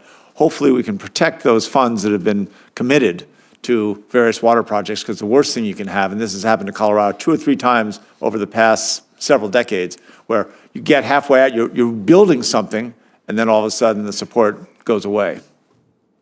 Yeah, agree. Having a secure and predictable forms of capital for these projects. When you have the instability, the uncertainty, then the people that are bidding on the projects bid higher. They have to take out more risk on their side. Their insurance companies that are supporting them on the private side say, go, don't do this. When we were able to go to the private-public partnership and we could create certainty that they would have the permits, that lowered the cost dramatically, and not only the time to get it done, but it also lowered the cost.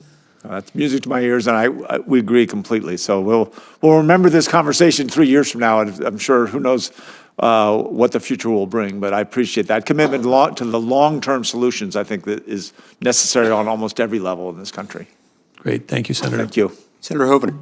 Thank you, Mr. Chair. One quick item for the record. As you know, I've passed legislation to keep horses in the Theodore Roosevelt National Park.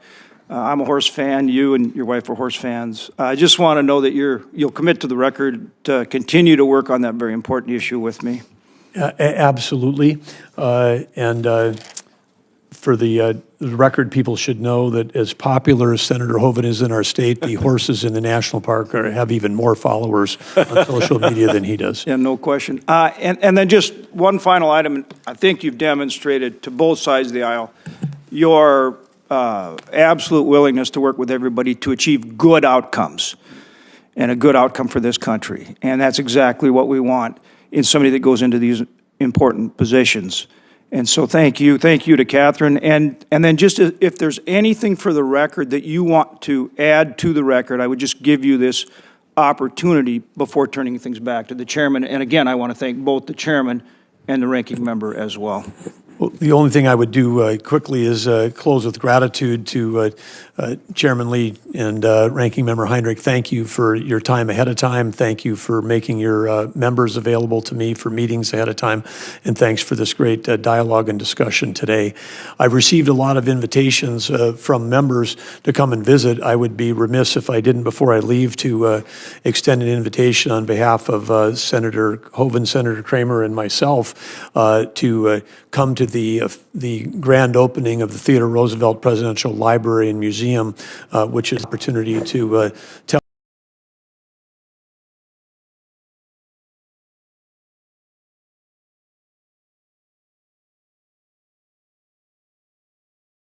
the story of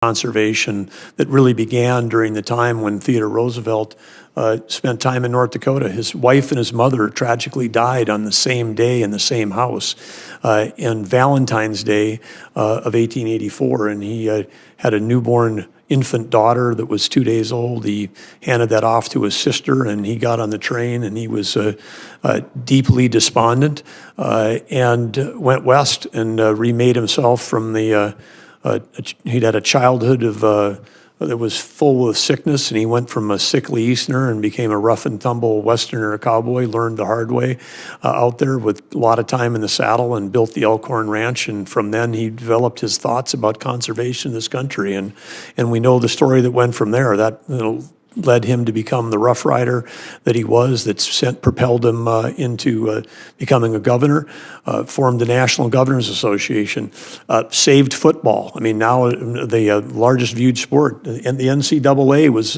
formed because Theodore Roosevelt was listening to concerns from mothers whose too many of their sons were dying of head injuries playing football in the Ivy League schools without protections. And so he said, let's come up with some standard safety protections. So there's many stories about TR that haven't been told like that, but the only president to receive a Medal of Honor for his time in the military.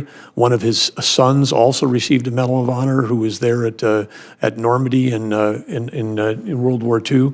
But incredible story, and of course Nobel Peace Prize that he received for negotiating the settlement between Russia and Japan. And he wrote more books than all the other presidents combined. He wrote more letters than Jefferson and Washington. We're in the process of digitizing all of that. So it'll be the first digital presidential library. It'll be one of the most sustainable buildings built in North America. And it's in the heart of the Badlands that he loved, at a gateway community that goes into the Theodore Roosevelt National Park. And in closing, I would say someone asked this 4th of July, are you going to have fireworks?